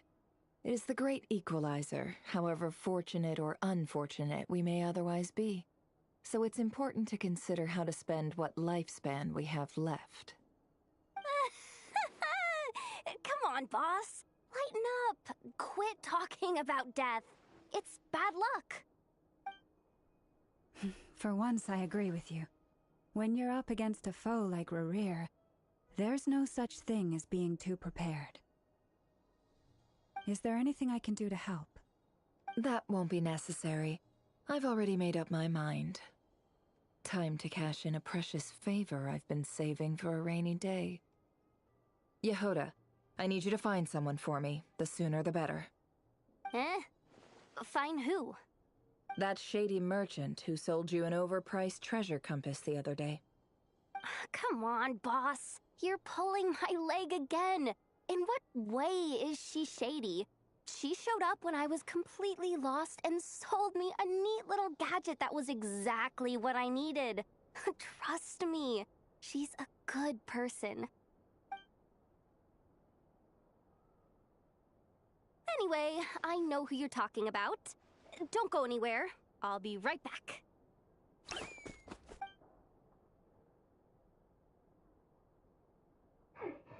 Quit dragging me. I genuinely can't run any further.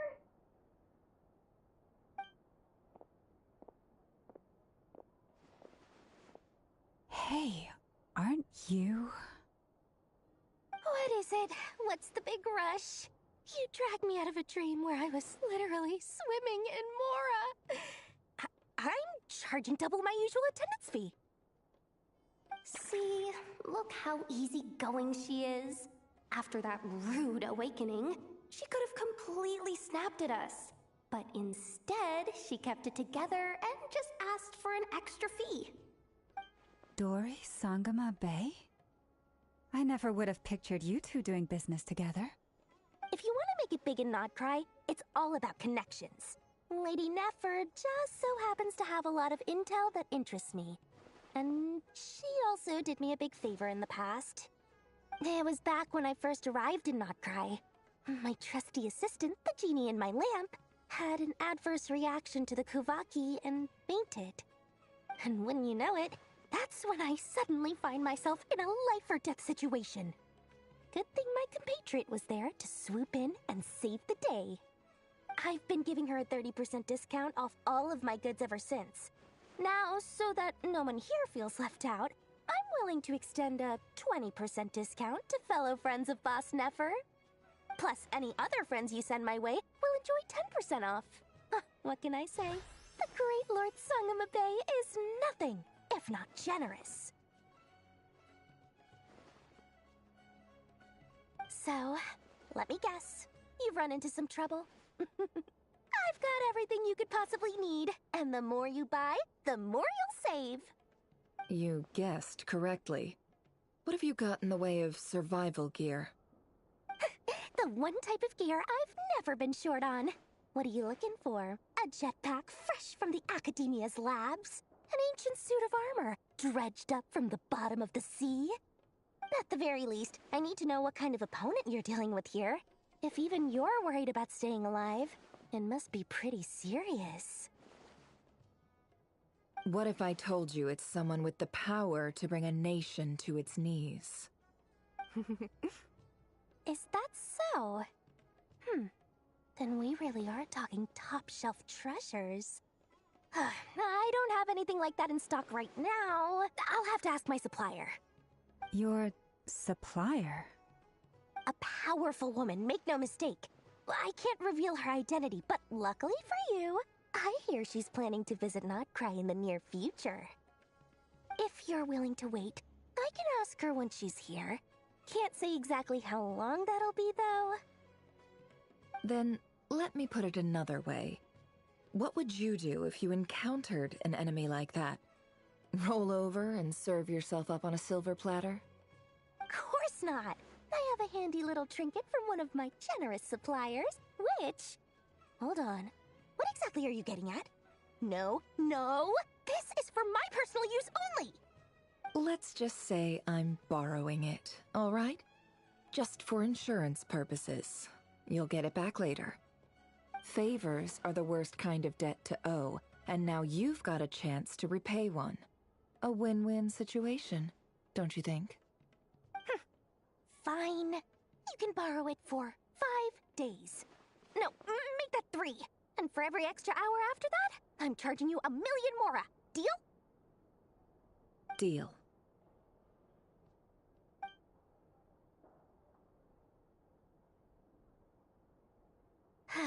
What a way to start the day. Now, was there anything else you wanted? Or can I go back to bed now?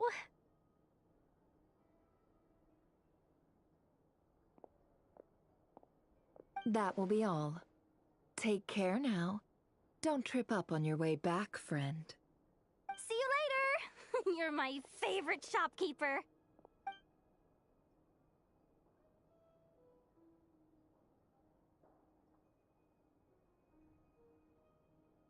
Excellent. Everything is well and truly ready. The ceremony can now begin. After initiating the ceremony, your minds will follow me wherever I go.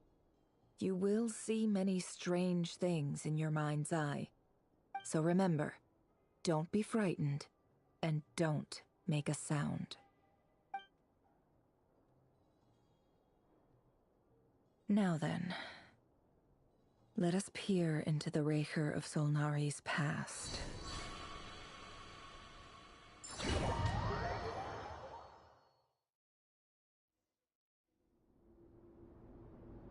I made it.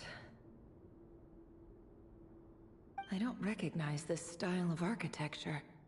Must be Conrian. Simple furnishings, table and chairs. It's a more ordinary house than I might have expected. Looks like the fearsome Raker of Zulnari came from surprisingly humble beginnings. Unless this passed for luxury in Conria. Unlikely. It was said to be a very prosperous nation in its heyday. Anyway, I'll keep exploring.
Hi, River.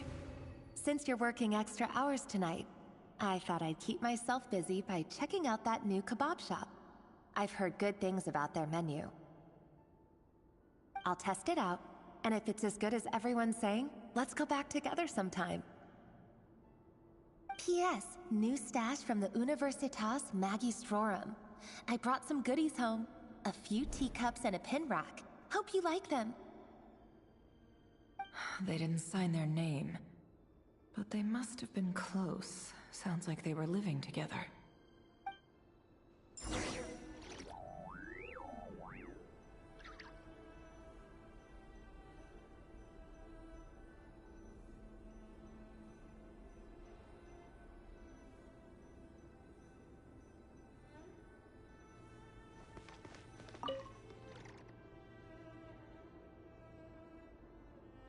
I went over to Joseph's for drinks today.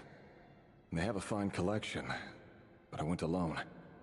Felindis was tied up with something and couldn't make it. Joseph asked why I came alone, but I didn't really have an answer. He then went on to ask about other things. If you ask me, someone who asks that many personal questions is too nosy for their own good. But if he invites me again, chances are I'd still go. Felindis. That's the same name Rerir mentioned. Crane imports keep falling. If things don't pick up, we'll soon be back to meat and mushrooms only. Honestly, I'm not a huge fan of that new type of mushroom everyone's been into lately. Didn't it start out as a lab-grown variety? I heard it's even mildly corrosive. Seriously, why would you even eat something like that? I don't care if it's an impressive feat of alchemy. That just isn't the kind of thing I like to eat. Grain has to be imported, and they're eating a diet of mostly meat and mushrooms. Could it be because Conria is underground, so it doesn't get much sunlight? That would explain why they use so much stone in their buildings. They even use alchemically modified strains for food. Seems like the people of Conria don't have many options when it comes to dining. I've just about saved up enough now. Time to buy it and keep it somewhere safe. Making a big purchase. I wonder what it is.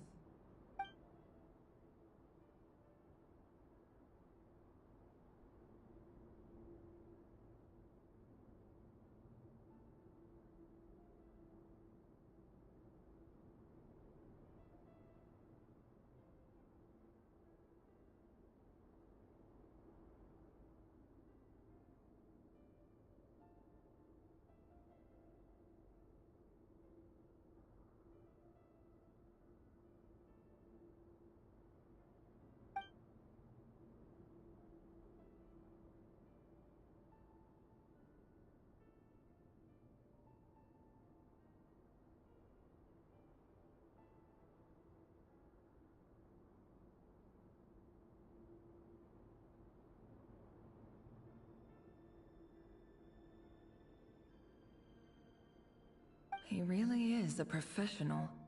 No wonder he's so good at covering his tracks. Despite what he's become, it seems like he's retained certain habits, at least in this regard.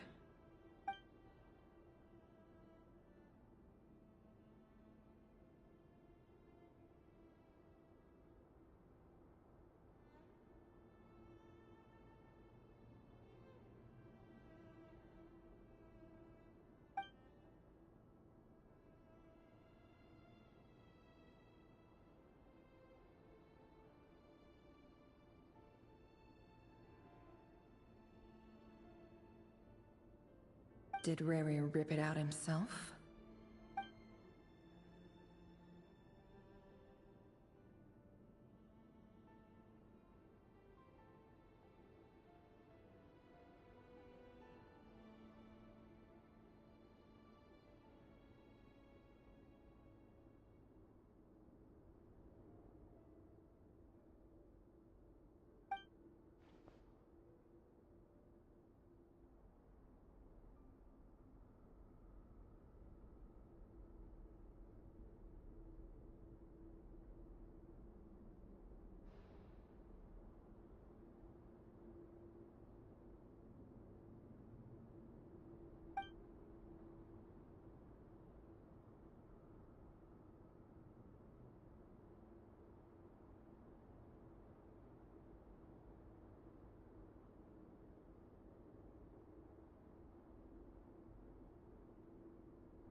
Before I met you, I was convinced that my heart was nothing more than a stagnant pool.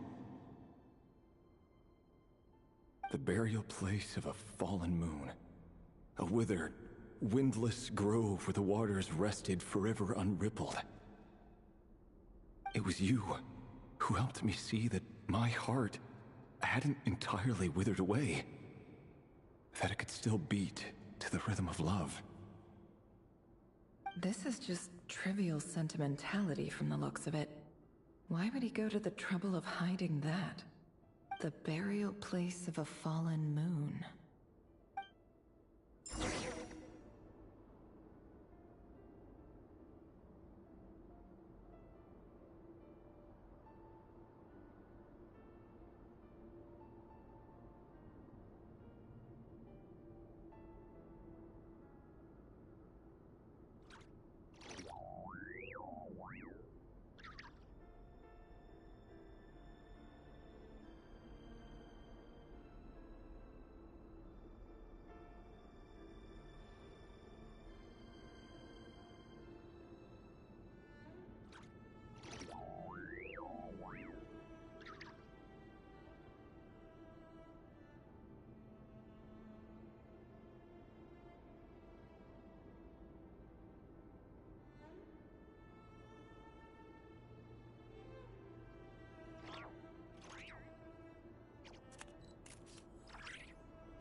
Reverie, over here. Dane! Oh, and, Vediflin here?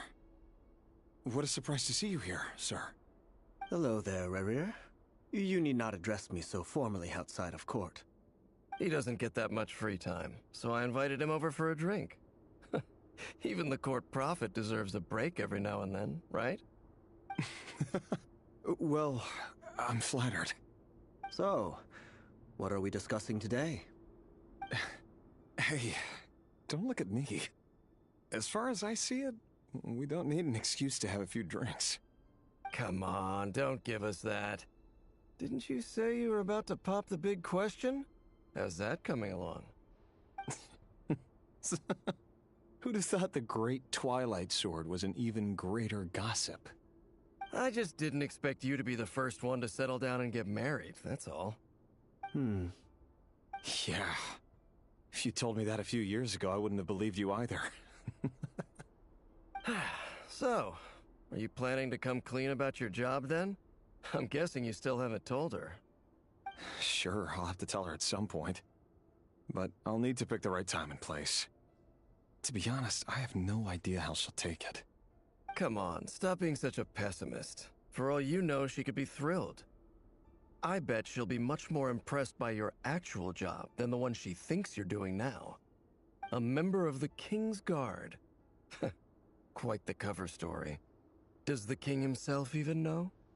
Of course he does. Anyway, enough about me. How have you been? Me? Same old, same old. Nothing much to... Huh? What's up, Ved? It's nothing. Vediflin, Daneslif's elder brother. Renowned throughout the court of Conria as the Visionary, and said to possess a wisdom far beyond the reach of any ordinary man. And yet, despite the gulf between us, he seems to have something to say about me. Does he even know me? Does he see me as a friend of his brother, or just another of the Vinster King's blades? Why did he react so strongly? Was it really to do with what we were talking about? Brown, curly hair and brooding blue eyes. So this is what Rare looked like back in the day. Perfectly normal. No different from anyone else. As frightening as this monster is in the present, there's something even more unsettling about seeing the human he used to be.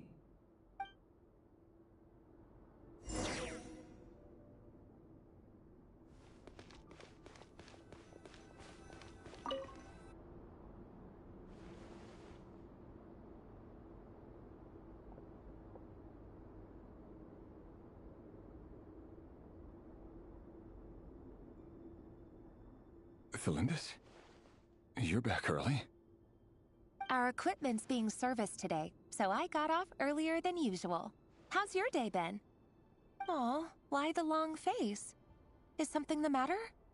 Has your boss been giving you a hard time again? Went for a drink with Dane and the others after work. Isn't that a good thing?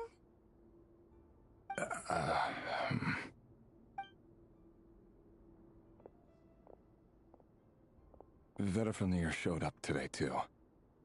You know, Daneslif's older brother. Ah, Mr. Vediflin. Yes, I've heard of him. They say that everything he says ends up coming true.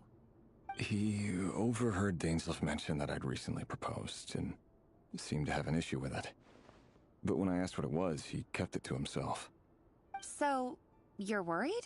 You can be such a child sometimes, Reverie.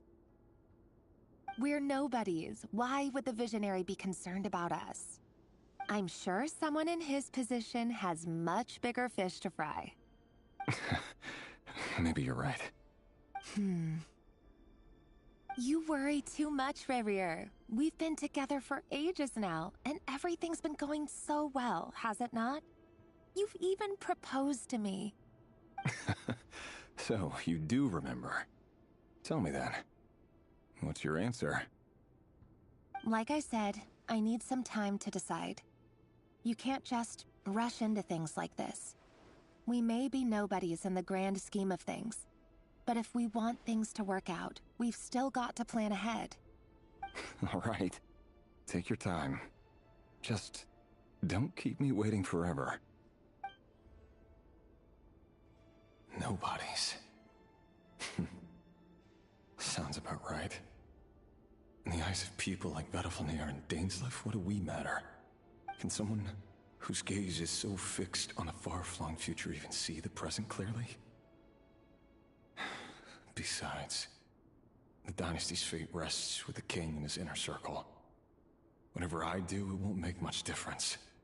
Meanwhile, every idea they come up with and every decision they make, it affects everything. These days, the king is lost in his research, and the purge of the Crimson Moon bloodline grows ever more intense. The opposition tried to speak out, but nothing came of it. And I'm under no illusions as to why. Because we eliminated them and got rid of their bodies. A man can have 1,000 reasons to carry a sword, but there are few good excuses to use it. Yet the king has never even considered a gentler approach, and he never will. What becomes of someone who kills on another's behalf? Can he ever find true peace?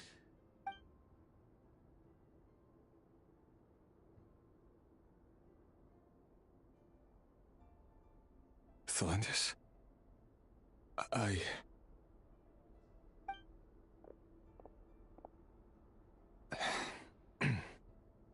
It's nothing. You were right. Fate has never smiled upon nobodies like us. But by the same token, it's unlikely to bear a grudge against us either. There's no reason we can't keep living happily together, cherishing the simple joys of each day as they come. See? You just need to stay positive, Revere. I can feel your warmth, your breath. You're right there, right by my side. Just seeing you makes me happy in a way I can't explain, and that's something that no one could ever take away from me. So smile, my love. Let go of that frown. You're right, Thelindis. I've just been overthinking things. That's better. Getting caught up about things like this will only ruin our evening. Speaking of which, all set for the ball tonight? I need to go get ready. You go ahead. I just have a few things to take care of, then I'll come join you. Even busier than the big shots, huh? Fine, I'll go get started. But don't be late. If you keep me waiting too long, I won't be a happy bunny. Relax. I'll be there. Seriously, though, you drive a hard bargain. You're really gonna leave my proposal hanging and still expect me to take you to the ball? Well, that goes without saying. I already told everyone I'd be coming with a dance partner. Besides, they're two completely different things. Let's take it one thing at a time, all right? All right. White outfit it is. It seems like Rerir was deliberately hiding his ties to the intelligence services by giving the impression that he was just an ordinary member of the Vinster King's Guard. He clearly doesn't want his would-be fiancée to know about his other life. Then again, that's hardly surprising. People in the intelligence trade rarely do. Who'd have thought we were in the same line of work? Let's dig a little deeper.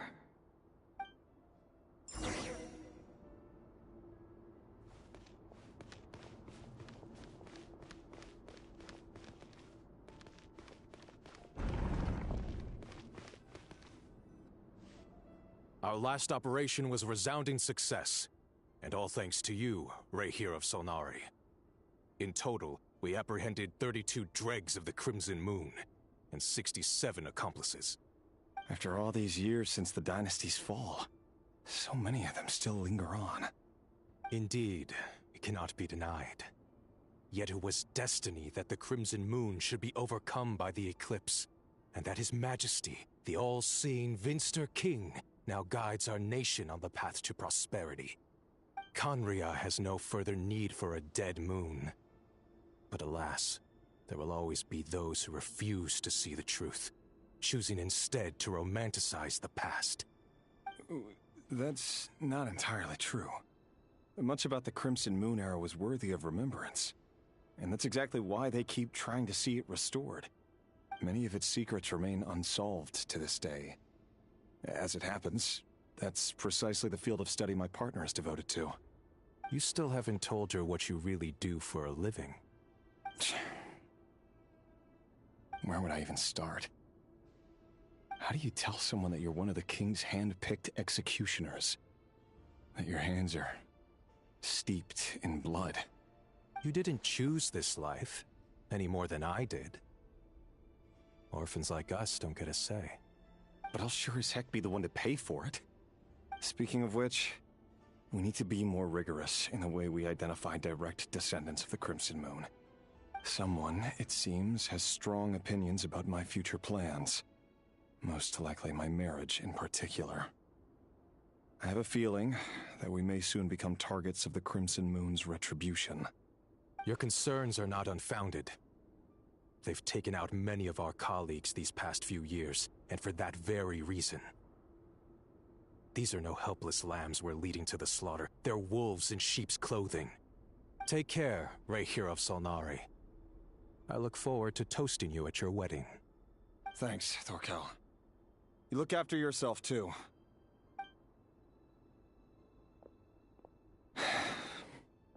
Thelindis, I never wanted to keep this from you. You're the last person I would ever want to lie to. But that's exactly why I can't tell you everything. There are things you shouldn't know. Things you cannot know. The moonlit dynasties are a thing of the past. Yet even now, with the sun shining high in the sky, there are those who would call forth a dead moon's ghost. Could that be why Vedalfnir held back? Or was it because of some court secret he's not at liberty to share? I have to get a clear answer from him. No matter what happens, I will protect Thelindis. Rehir seems to be very concerned by Vedalfnir's reaction. Vedalfnir and Dainsleif, the Visionary and Twilight Sword. So that's what they were really like. I've investigated this whole area now. There doesn't seem to be any other memories here. Should I try somewhere else? Wait a second. What's this black smoke?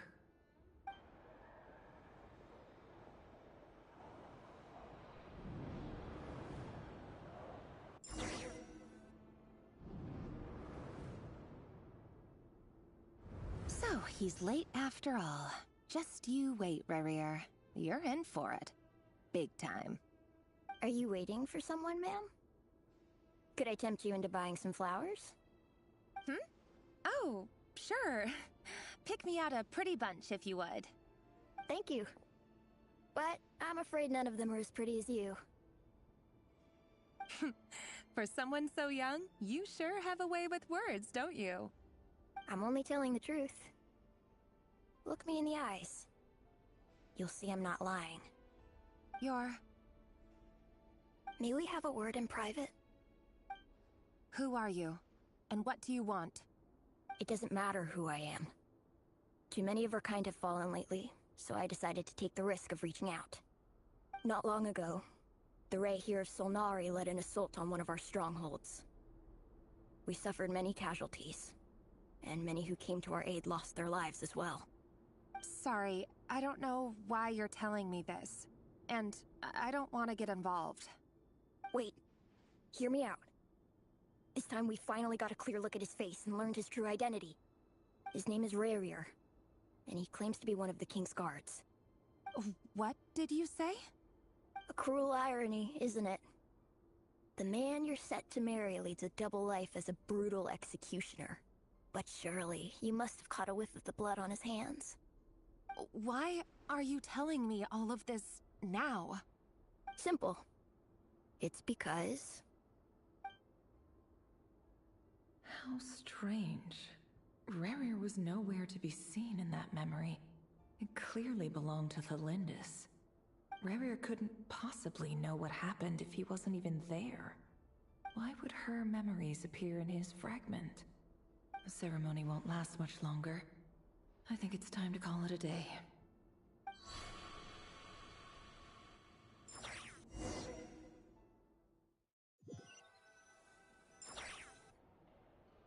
So that was your doing? Did you just pull us inside Rurir's fragment to spy directly on his memories? Any more questions, and I'll have to start charging. I had no idea you could do that, boss! Seriously, that was amazing! We're not worthy. We're not worthy! I gotta admit, though, I'm itching to see what happens next. Feels like we barely scratched the surface. I'm just as curious as you are. But the ceremony only allows for limited time inside. That's all we can see for now. Luckily, we managed to learn quite a lot. So far, so good. I just hope the others are doing okay too. Especially the group with the Traveler. Their mission is a risky one. Let's hope it's all going smoothly. If you're worried about them, go see how they're doing. If I know Boss, she's gonna need some time to write up all the details and make sure it's all coherent. I'll stay behind to lend a hand, but feel free to head back and meet up with the others.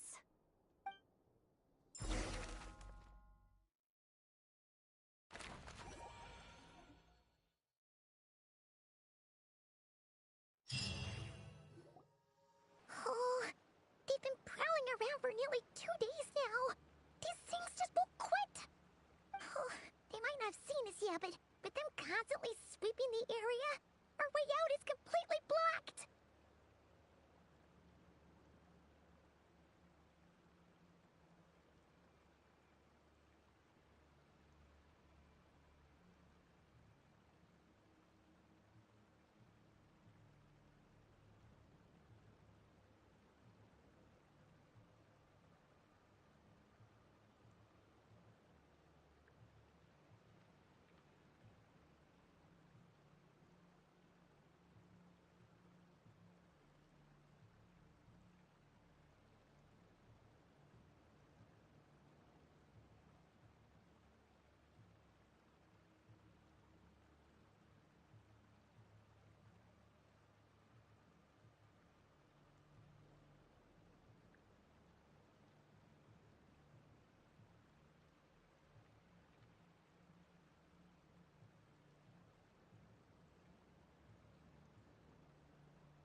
gonna work.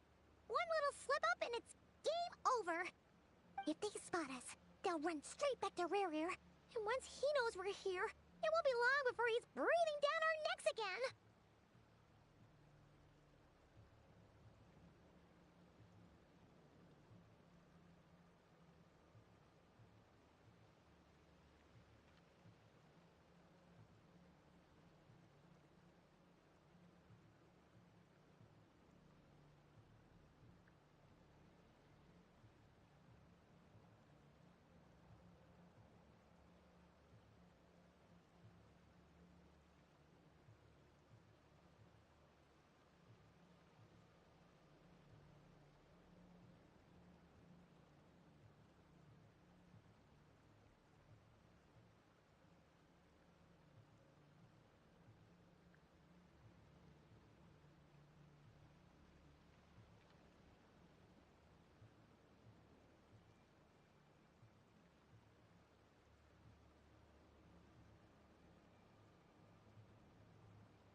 Oh, guess you're right.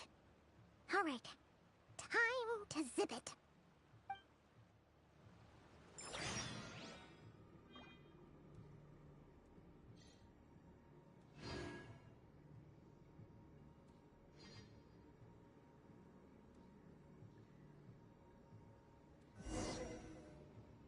Oh, they've been prowling around for nearly 2 days now. These things just won't quit. Oh, they might not have seen us yet, but with them constantly sweeping the area, our way out is completely blocked.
Oh, that's never gonna work.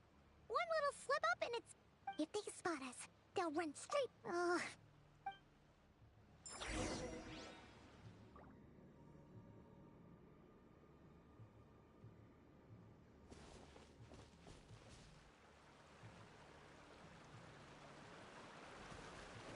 Quick, hide! We almost got spotted!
Wait, what's that smell?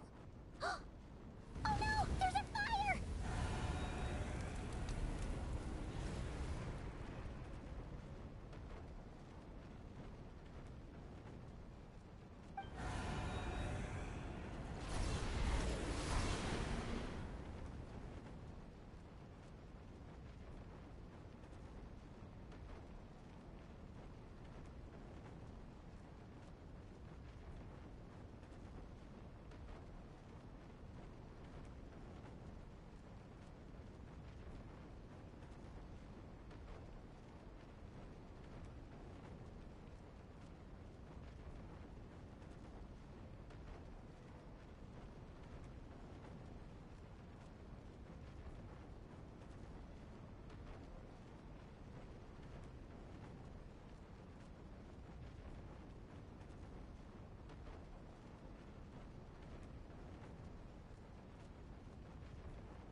Sandrone was right.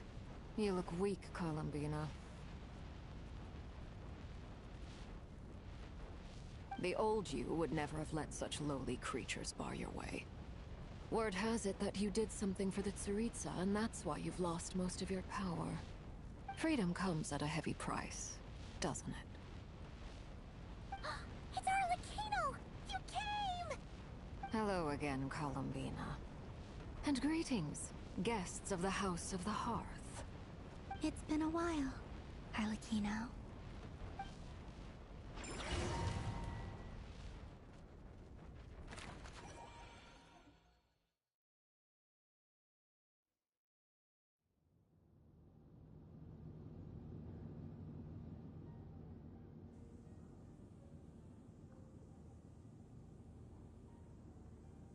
Stupid right here of stupid Solnari. Ugh, whatever. I've got all the data I need. Next time we meet, you're finished.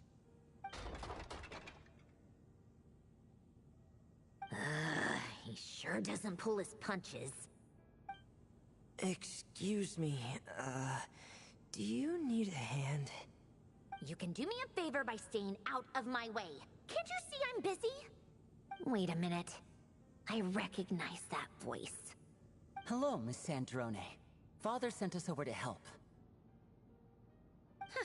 How considerate of her. Hey, Fremine, get over here and help me fix this. Lenny, you do your thing. Just keep your sister away from my machines. Nearly every machine that Catgirl touches ends up going haywire. Go put her on cleaning duty or something.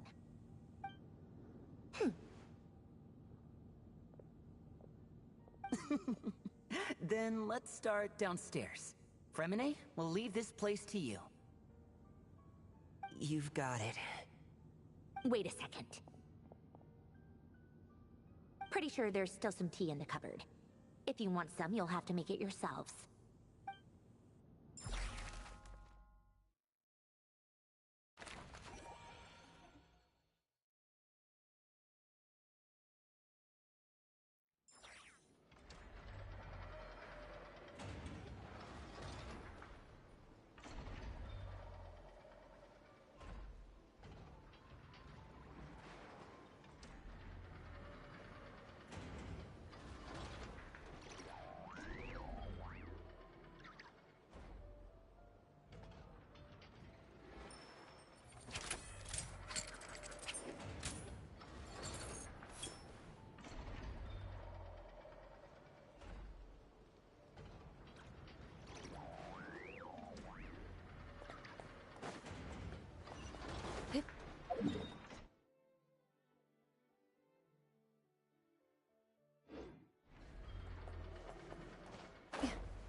my role as champion duelist, my opinions do not matter.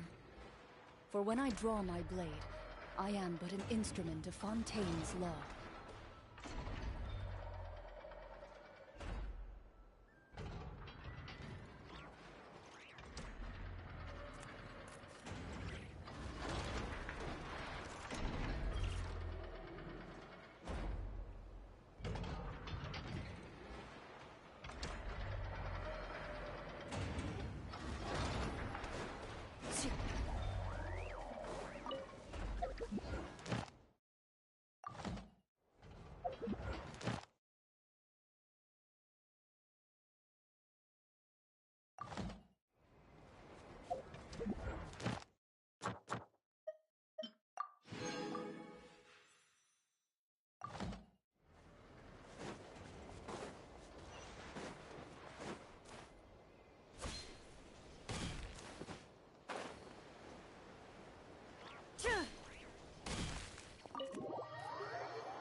It's a relief to see you all made it back in one piece.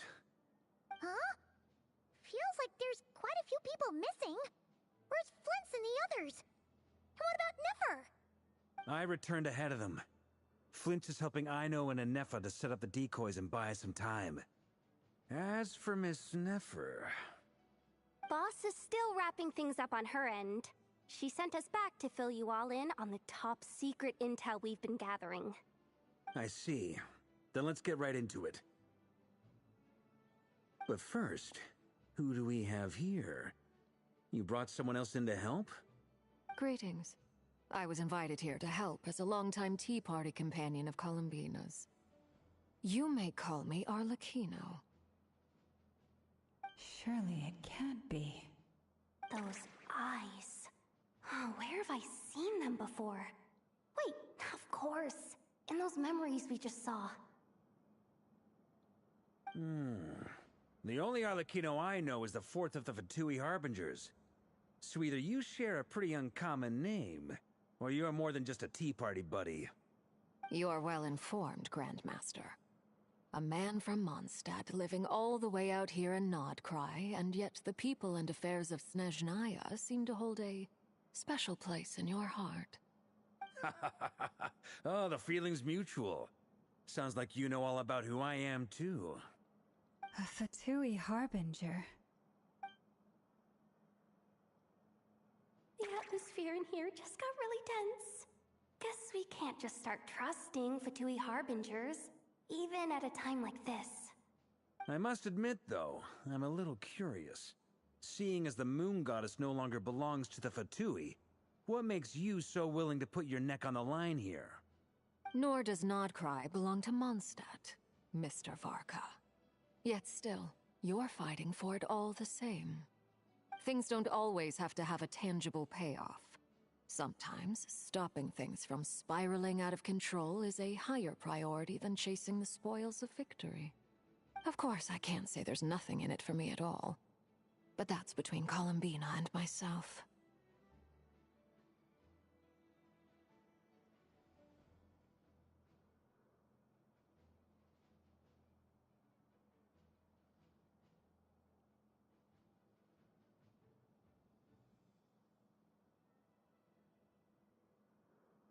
Forgive me. I don't mean to doubt you. It's just that the Fatui really have been the source of many of our troubles. We have our own way of doing things here in Nodcry. But ever since they arrived, the Fatui have treated us with nothing but hostility. I know there's been a lot of bad blood between us in the past. I've done my utmost to avoid friction whenever I could. But sometimes fundamental conflicts of interest simply can't be settled amicably. That's why I'm here solely in a personal capacity. This has nothing to do with the Fatui. As a gesture of good faith, I'll be frank. I can help Columbina track down the iridescent moon's marrow, which will help her restore more of her power. Anyway, what else is on the agenda? Let's begin. She says she'll be frank, then completely skips over the details. Looks like she doesn't want to give away too many secrets after all. But she clearly wants to change the subject. It'd be awkward if I tried to bring it up again now. I guess we'll just have to go along with it. She's the fourth of the Fatui Harbingers after all. One look and you can tell she's not someone you'd want to mess with.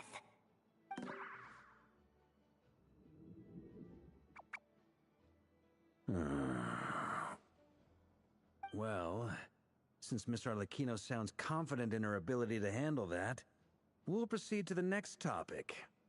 Yehoda, time to share that top-secret intel. Alright, listen up everyone. First, we now know that Rerir was originally a Conrian secret agent whose primary mission was to hunt down and assassinate the so-called Dregs of the Crimson Moon. The Dregs of the Crimson Moon? In the memories, there was a lot of talk about the Crimson Moon and Eclipse, and a whole bunch of other stuff from the time of Conria.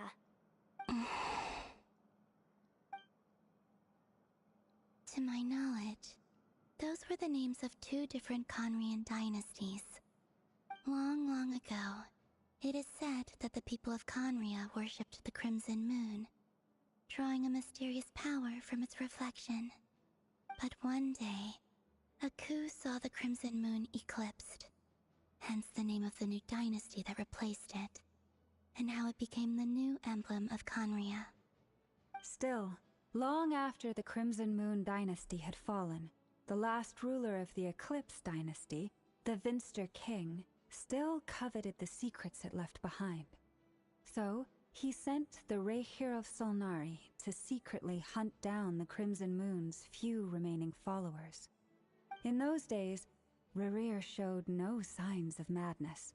In fact, he was as normal as any other person.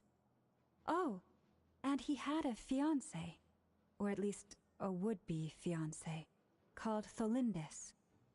What's the matter?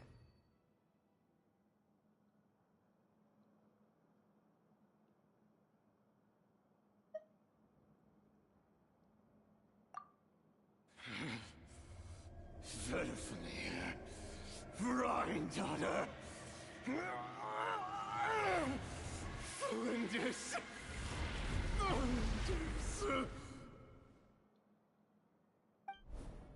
Interesting. Anything else? What about this would-be fiancé of his? Do we know anything about her? Well, she was a researcher at the Universitas Magistrorum, but it felt like she was hiding some kind of secret. Oh, and one more thing. For some reason, Rerir's fragment also contains some of Tholindis' memories, though only a very small portion. Well, no shortage of potential leads, I'll give you that. In any case, it sounds like we can conclude that while Tholindis was still around, Rerir appeared to be lucid and quite normal. Tholindis, it seems, must have been the one thing in this world that he couldn't let go of. Tell me, though, were these pure-blood Conrians we're talking about here? Why do you need to know that? Hold on. If she was a pure-blood Conrian... Oh yeah! Just like how it was with the captain! If we could somehow find her, do you think there's any chance Rerir might regain some of his sanity? It's possible, but it would take a miracle. We can't pin all our hopes on that. That merchant who Nefer knows, Dori Sangama Bay. Maybe we could hire her to look into it. All right, then. Let's keep working in our separate teams. Traveler, Paimon, Kutar, and Miss Arlecchino will go look for the iridescent moon's marrow. As for the others... On the way over here, I noticed that the Wild Hunt monsters had grown even more frenzied in their search for Kutar. At this rate, the people living here will be in grave danger too. So I'm thinking of gathering together some of our followers to go wipe them out. I'll head back to the curatorium and meet up with the boss. Feels good knowing we've all got something to be getting on with. Given that the Wild Hunt has been a lot more active lately, the Lightkeepers have likely begun their own operations too. If that is the case, someone will need to pass the news on to Flint's. I'll hold the fort for now, then discuss our next move with Flint's, Ino, and Anefa when they get back. All right then. Well, the clock's ticking. If that's everything, we'll be on our way. We'd better get moving too. We'll try to buy you as much time as we can. Relax. Just do your thing. I decided to call in some backup since things are getting so hairy. Our reinforcements should be here any minute now. Stay safe, everyone. Dismissed.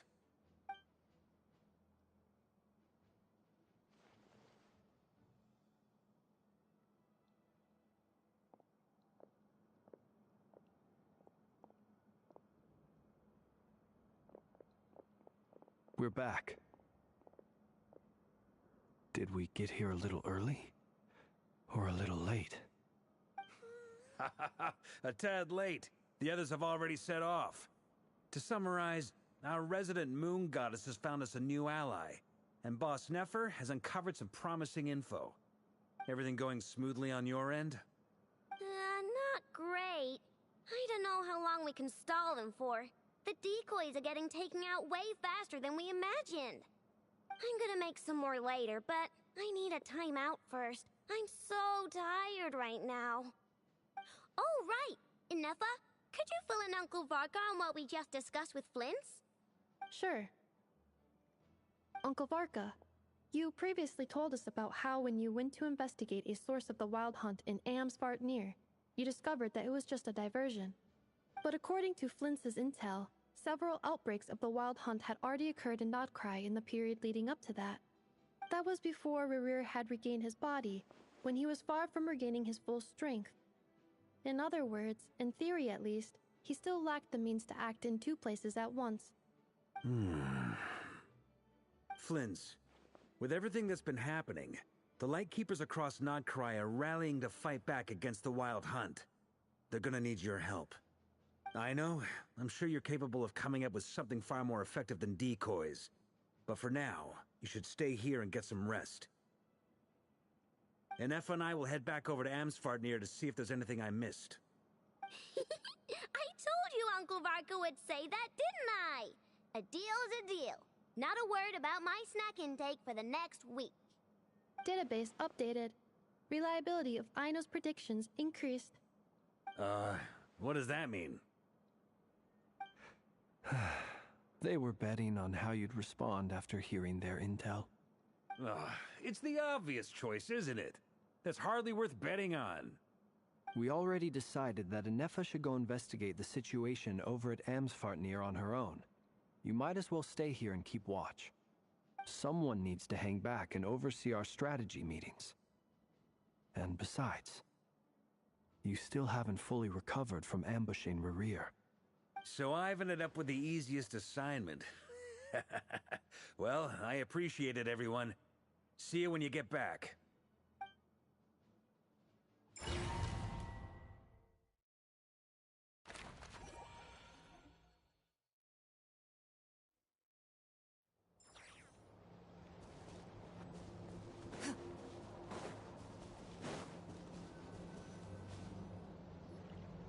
Here, this will serve as a good spot to cross over.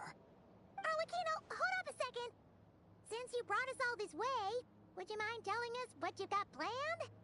We still haven't got the slightest idea what's going on here.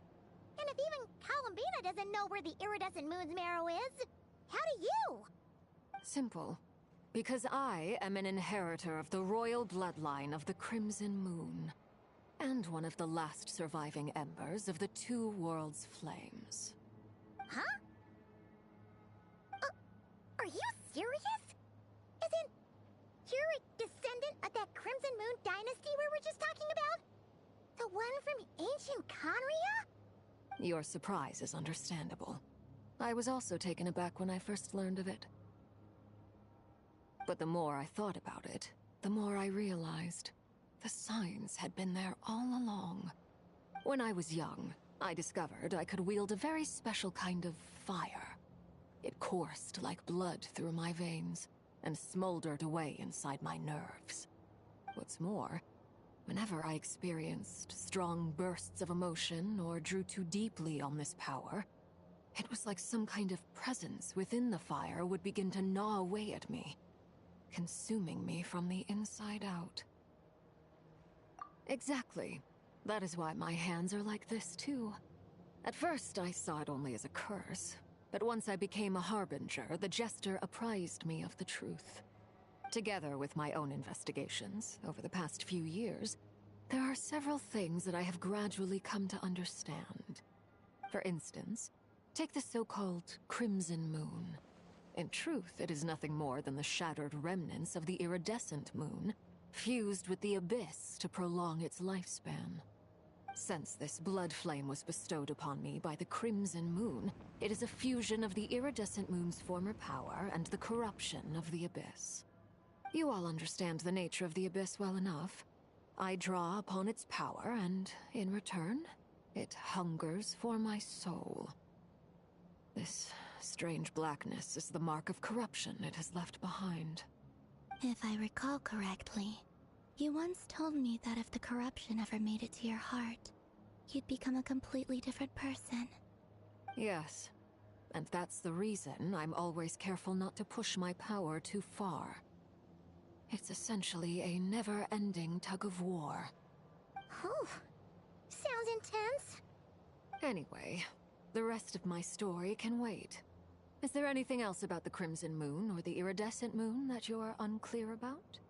Paimon has a question. So, to worship was actually the iridescent moon, right? Which was one of the three moon sisters. Does that mean that the Conrians were to the Crimson Moon as the Frost Moon Scions are to the Frost Moon? So much of that history has been lost. We have no way of knowing exactly what they were like. But I would suspect that the Conrians weren't as devout in their moon worship as it might appear. The iridescent moon's remains simply served as their link to the abyss. Later on, perhaps someone discovered a way to make direct contact with the abyss. Or maybe there was some kind of ideological divide. Either way, a dissenting faction staged a coup and drove out the royal heirs of the Crimson Moon dynasty. Still, even with the dark sun looming high overhead, the Crimson Moon's glow never truly faded. If you want living proof, it's standing right before you. The first time we met, I sensed something familiar in your presence. When I looked at you, I felt I could see that mysterious red moon in the corner of my eye. In your flames, I saw its broken image, surrounded by a strange black aura. Well, I appreciate that you kept it to yourself. Much about the Crimson Moon is still a mystery, and I'd prefer not to end up as the object of an insane research project. Anyway, time is against us here, so if there's any other questions, they'll have to wait. I just want to make sure I've got one thing straight. In her letters, Sandrone mentioned that since you are unable to contain the iridescent moon's marrow yourself, you intend to leave it in my custody. Correct? That's right. For now, it's the only way I can pay you back for your help. The iridescent moon is already part of who you are, so with its marrow in your possession, you'll be even more powerful than before. Deal. Then let's get started. Get what started? What does this place have to do with the Crimson Moon? When I first became a Harbinger, the Jester gave me a book called Paranhari, also known as Leobranto Inamorato. You should be able to buy a copy next time you're in Fontaine. It's a love story set in the Crimson Moon era, but setting aside the tangled romances of its characters, it also records a few interesting details. In the Crimson Moon era, or so the story goes, there was an orphanage that received children from beyond the bounds of this world, and subjected them to a peculiar induction ceremony. Beyond the bounds of this world? For real? And what kind of induction ceremony? The Crimson Moon Sages looked beyond this world for beings with powers that surpassed the gods. But fearing they might lose control, they subjected these children to a process of refinement. They made these children crawl up a fireplace and kept asking them, "Have you died? Did you see it?" Until they finally admitted to having died and seen a crimson moon. The adults embraced the children who passed the ritual, telling them, "Within the fireplace, you have traversed the flames between two worlds. Here and now, you are born anew."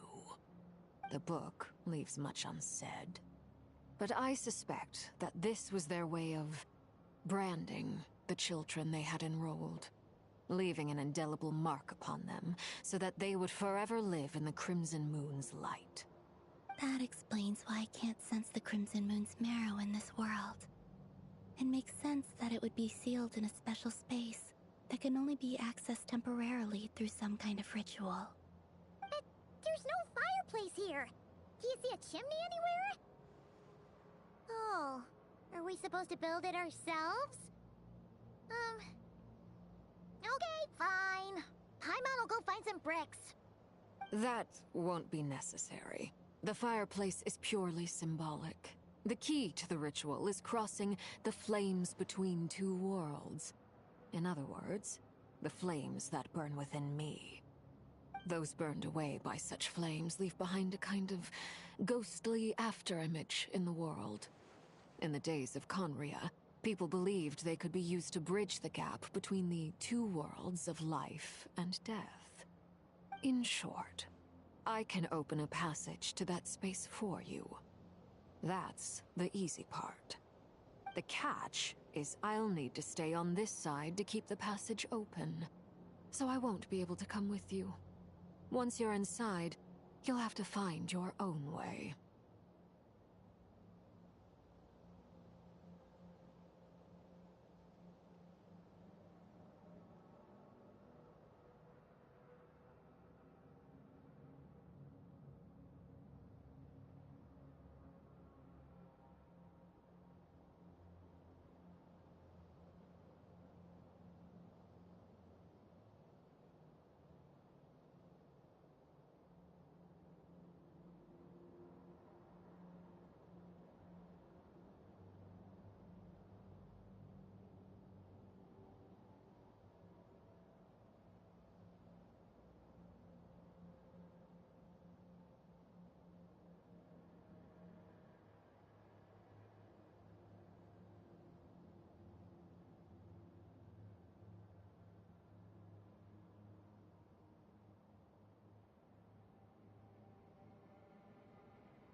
well.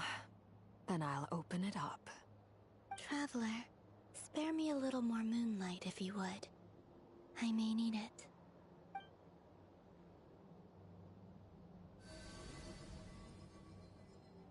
Thank you. I feel like I've recovered some of my strength now. It should be enough to move us across short distances and confront whatever dangers might await.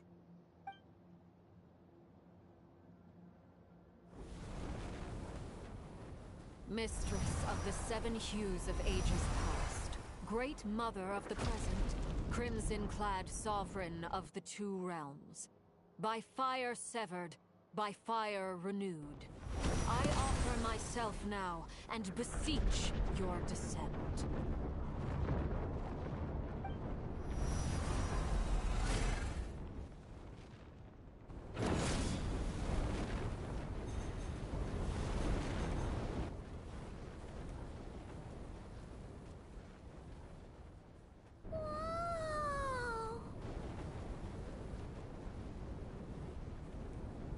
One word of advice.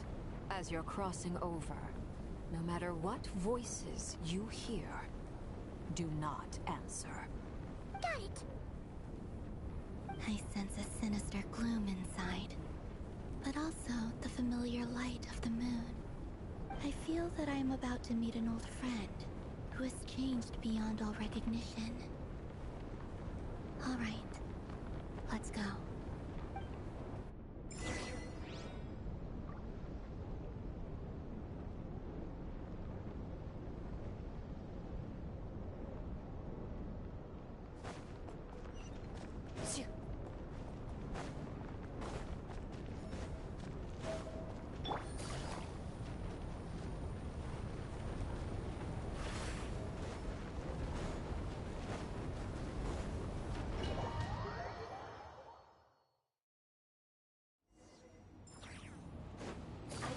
Your presence and craving death and rebirth.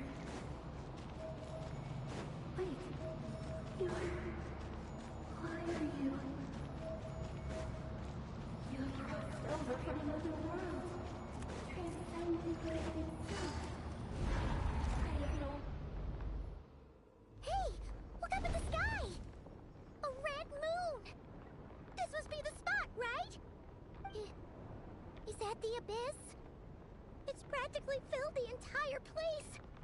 What now? What a tragic sight. Fragments of your broken body, seized by the abyss, and hung up aloft like mummified remains. Iridescent moon. Was this truly what you wished for?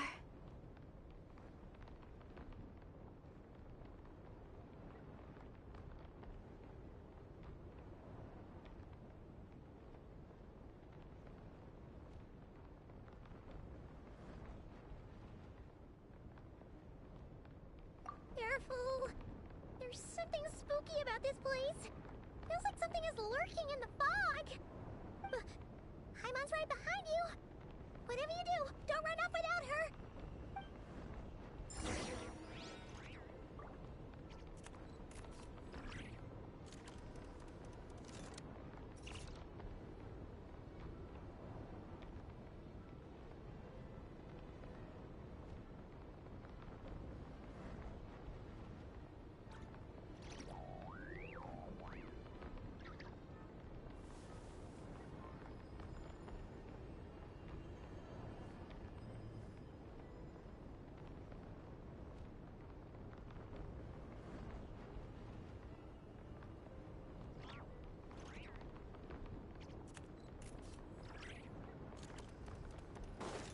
Take it easy. By the way, Columbina, didn't you tell us that the iridescent moon had shattered into pieces? The moon up there looks pretty whole to Paimon. How is that possible?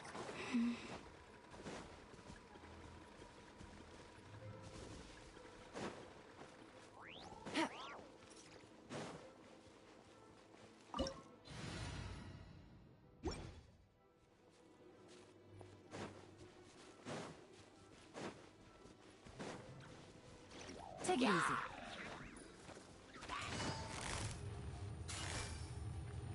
Busted. Time to testify.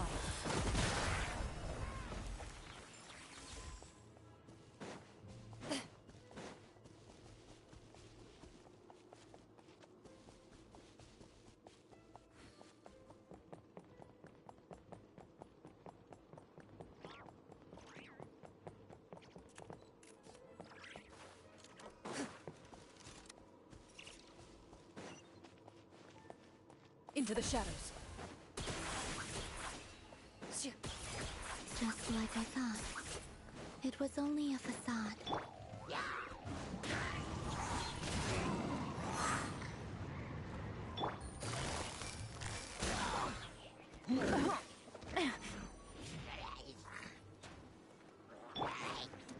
One with nature. Clouds high. The birds call.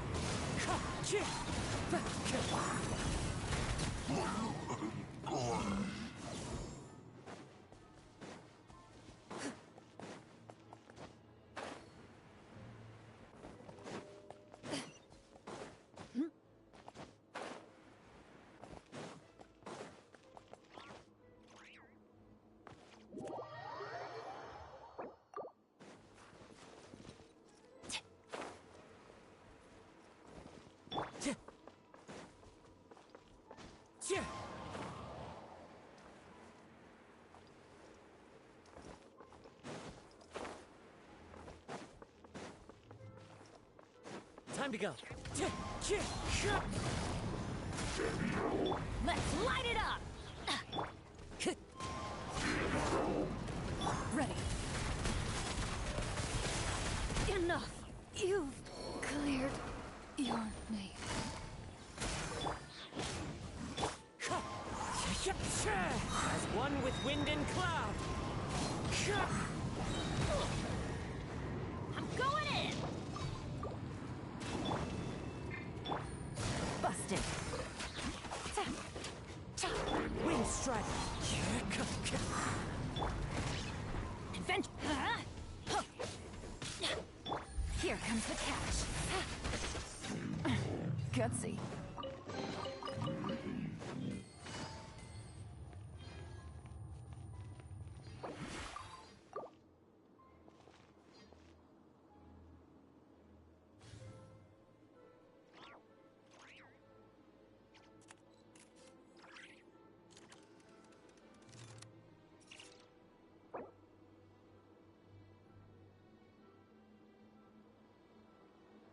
Navigating the world is a whole lot easier with a few different identities to choose from. Need me to come up with some for you?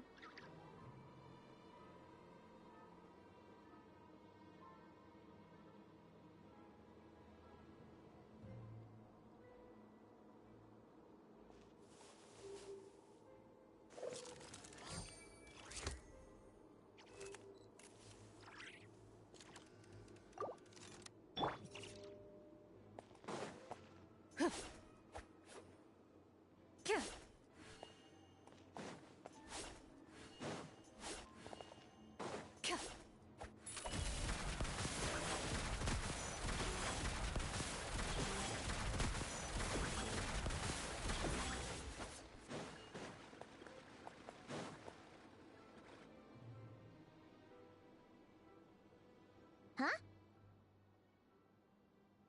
Huh? For real? That's way too high! There's no way we'll be able to reach it! No. I'm not sensing anything up there. It's coming from under the mountain. Let's see... Ah! There's some kind of weird shadow over the water! Wait, see that? Looks like a mechanism of some sort. Let's check it out!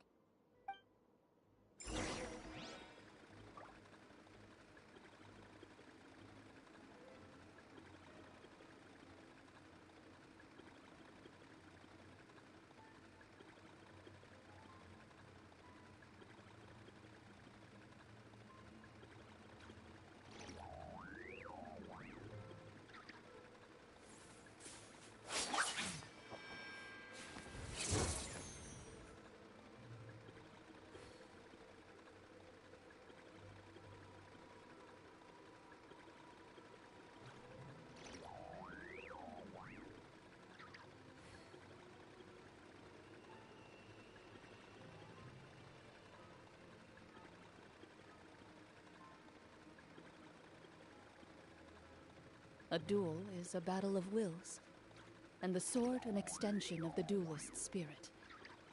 If your heart recoils in fear, then your sword may as well be in its scabbard, because you will not wield it effectively against your foe.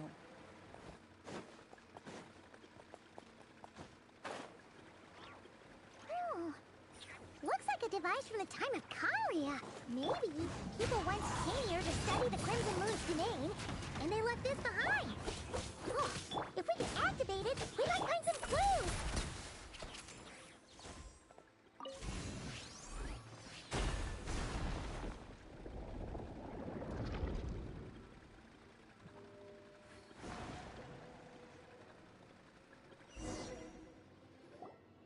Hey, look at that! Now that the mechanism's running, the shadow in the water looks different. Do you think these mechanisms might be the key to unlocking the secret? Let's try to find more of them! Thalindis, we'll leave the rest of the research in your hands. We'll be heading back now. I hope this isn't ruining date night. Ugh. Mind your own business. Just leave me some snacks on the table. Thalindis? Is that Rear's girlfriend? How come we're hearing her voice here? Oh yeah! So, do you think she was studying this strange space all along? The Abyss has made this space extremely unstable. Maybe that's why some of the things she said and did were preserved here. Like echoes. Or after images. Whenever I see this view, it takes me back to a poem from my childhood. Waning moon, oh lifeless damsel, weeping on the mountain crest. Mourning still in wistful tone, her fragile soul now laid to rest. For me, of all people, to be here investigating the mysteries of the Crimson Moon space, is it a coincidence or something more?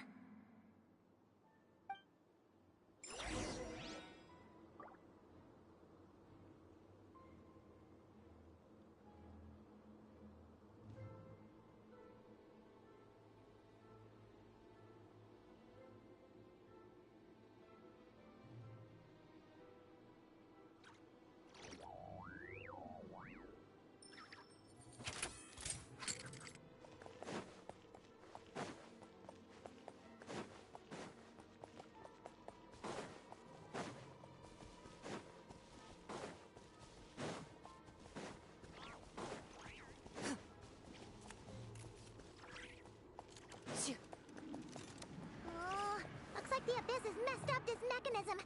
We need to find a way to get it working again. Let's see if there are any other devices nearby.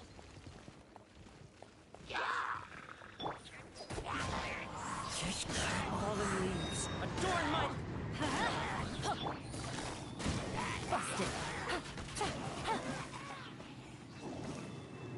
Teamwork is trick!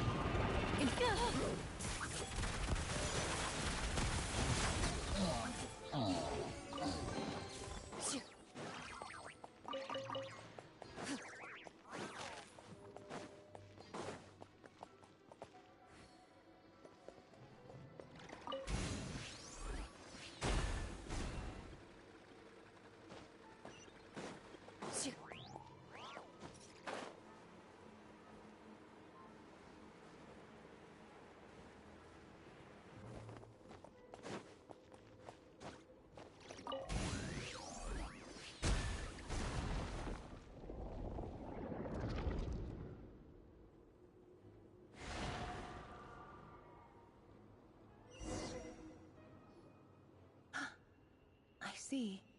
So the moon marrow, or rather the power of the 3 moons, is the key to unlocking... If it really does exist, then maybe this madness can finally be put to an end.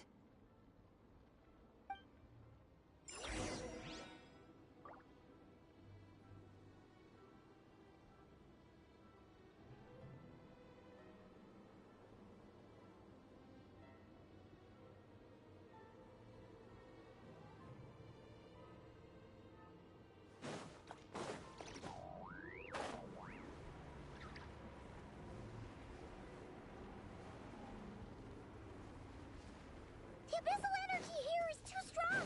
We better pull back for now! Take cover behind the rocks!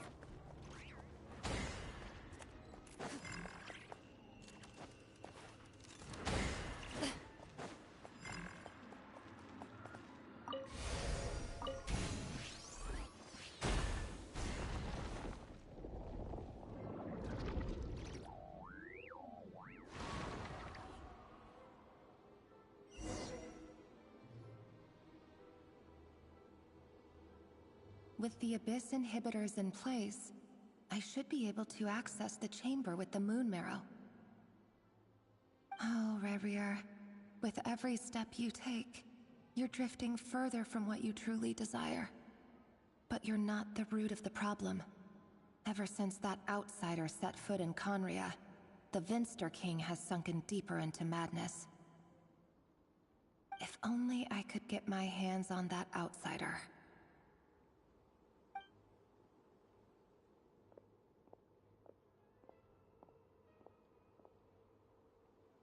Hey look!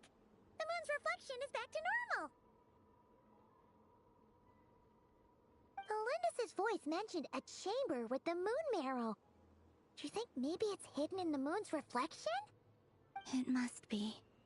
For within it, I sense the fragile aura of a dying soul. Then there's no time to lose! Let's go!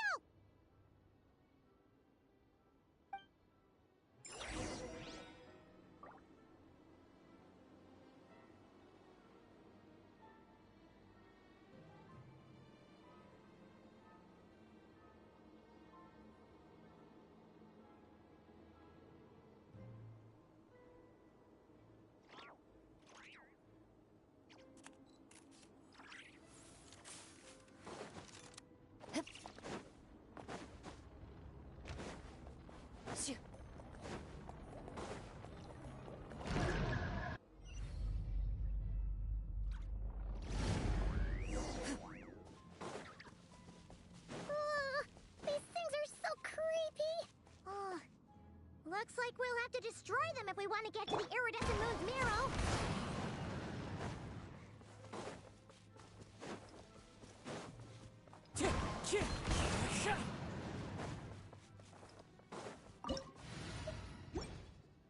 That must be the iridescent moon's marrow. Oh, but we'll need to destroy these things before we can reach it.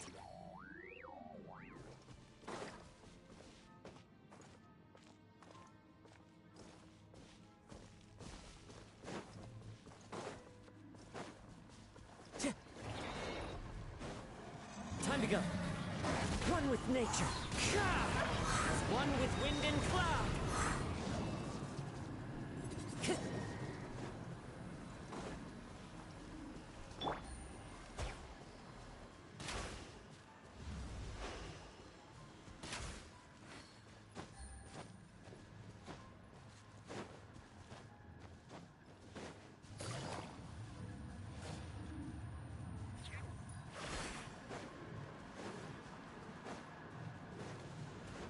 Game's up. Fun's over. Hang in there! We're so close!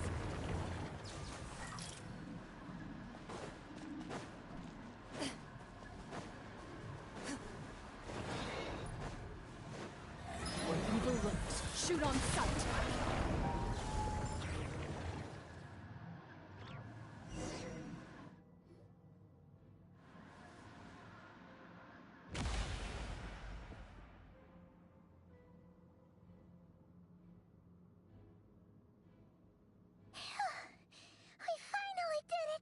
The iridescent moon's marrow, still burning away like an undying flame, yet now contaminated by the abyss.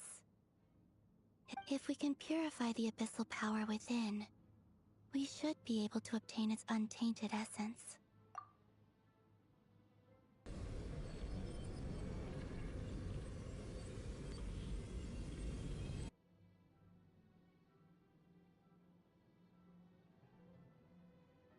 It's so cold.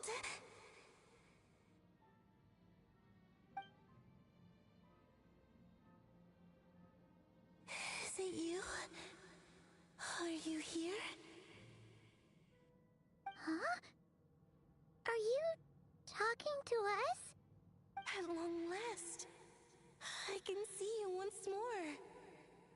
fates have crossed, and I am finally free. I'm sorry, I lied to you. Even knowing what was to come, I still couldn't let go of the fear in my heart as death drew near. The moment the moon shattered, my body began to split apart piece by piece. Like I was being cut into pieces by 1,000 blunt blades. My thoughts scattered as the cold crept in, but I could not bear to fade away like that. Tell me, what was it that brought you to us all that time ago? If only I had possessed your courage, then I might have been spared this torment more painful than death. You look so puzzled. That's how I felt too when I first saw you. But trust me when I say that everything happens for a reason. Farewell, Hypo.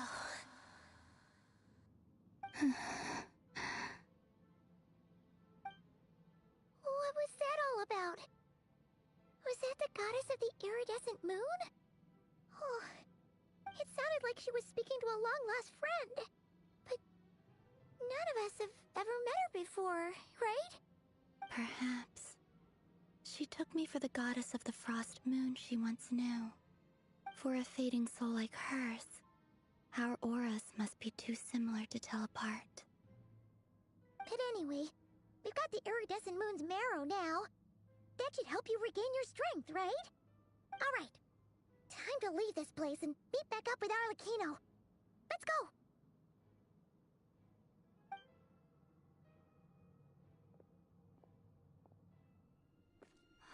That's odd. This place looks different than when we came in. Waning moon, oh lifeless damsel. Oh.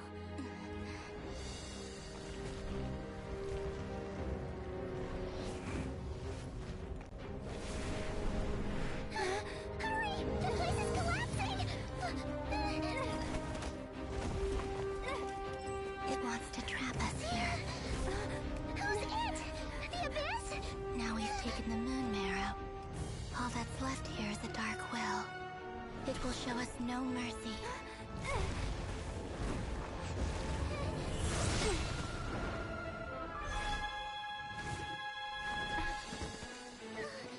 Give it back!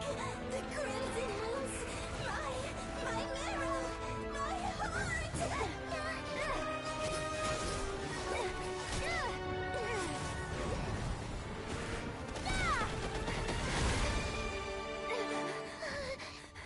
Finally!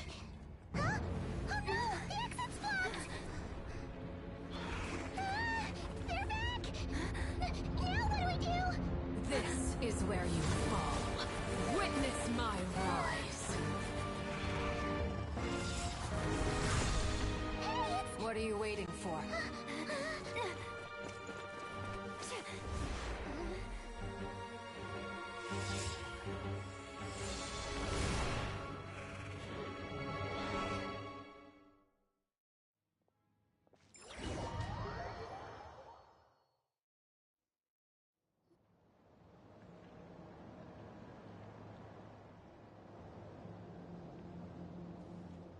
Oh, we made it!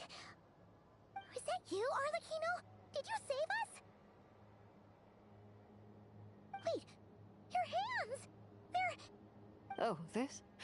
Don't worry. It's a small price to pay. The Abyss wanted to trap you inside, and I defied its will by bringing you out. No wonder it's a little angry.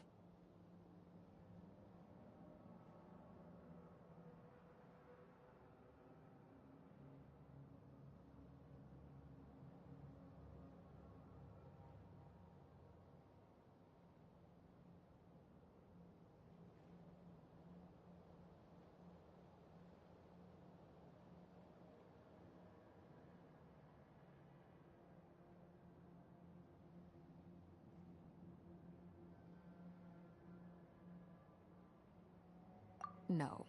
I have paid the price, albeit a small one, and it cannot be undone. My hands have already fused with the Abyss. Purification would simply destroy whatever's left of them. But surely... Oh, we're so sorry, Arlecchino. Paimon can't believe you'd make a sacrifice like this for us. As much as I'd like to call it a favor, the truth is I was simply holding up my end of the deal. Well, Columbina. Yes, you did your part. And as promised, I will leave the iridescent moon's marrow in your care. From this day forth, may the two worlds' flames burn ever more brightly.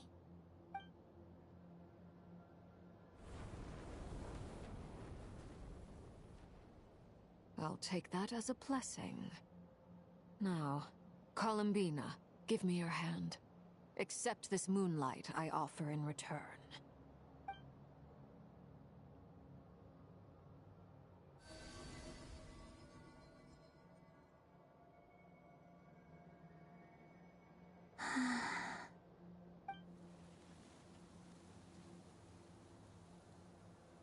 Feeling stronger? Hey, Columbina, are you okay? I'm fine. Our powers are a little at odds, that's all. By the Frost Moon's authority alone, wielding the power of the other moons was always going to be a stretch. Still, I think it's fair to say that your strength has returned, at least to the level it was at as Third Harbinger. It's still not enough. There's no way I can hope to challenge Rayrir like this. Just one more ray of moonlight, if you would.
It's okay.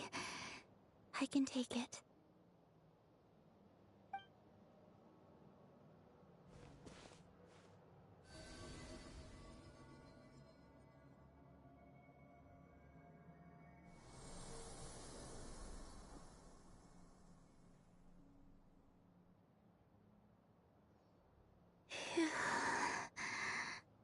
How about now?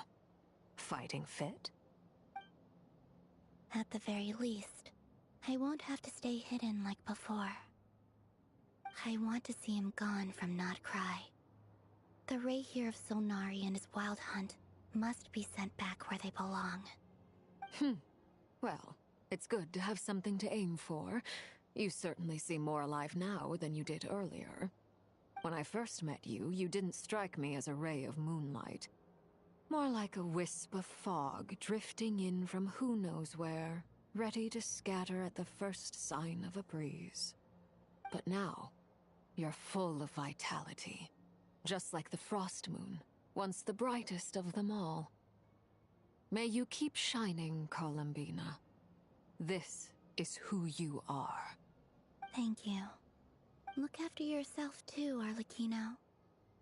I know you have plans of your own, and that's why you're always seeking to grow stronger. But whatever you're after, don't let the Abyss take a hold of you. I do not wish to see you go down the same path as Revier. I appreciate the concern, Columbina. Although perhaps it's time you took a new name. A new name? Kutar, the Moon Maiden, Columbina, they're nothing more than code names. They describe who she is and the roles she's played, but they're not her real name. We often use code names in the House of the Hearth, too. But it's knowing your real name that keeps you grounded. Up till now, you've been living a wandering life, so you've probably never really cared. All I'll say is this. Once you've defeated Revier, give it some thought. All right, that's it from me. I'll get you back safely first, then go meet up with Sandrone. You're the best!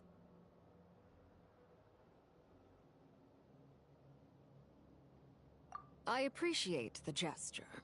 It speaks to your good character. Anyway, let's get going. There are more urgent things to do right now than trade compliments.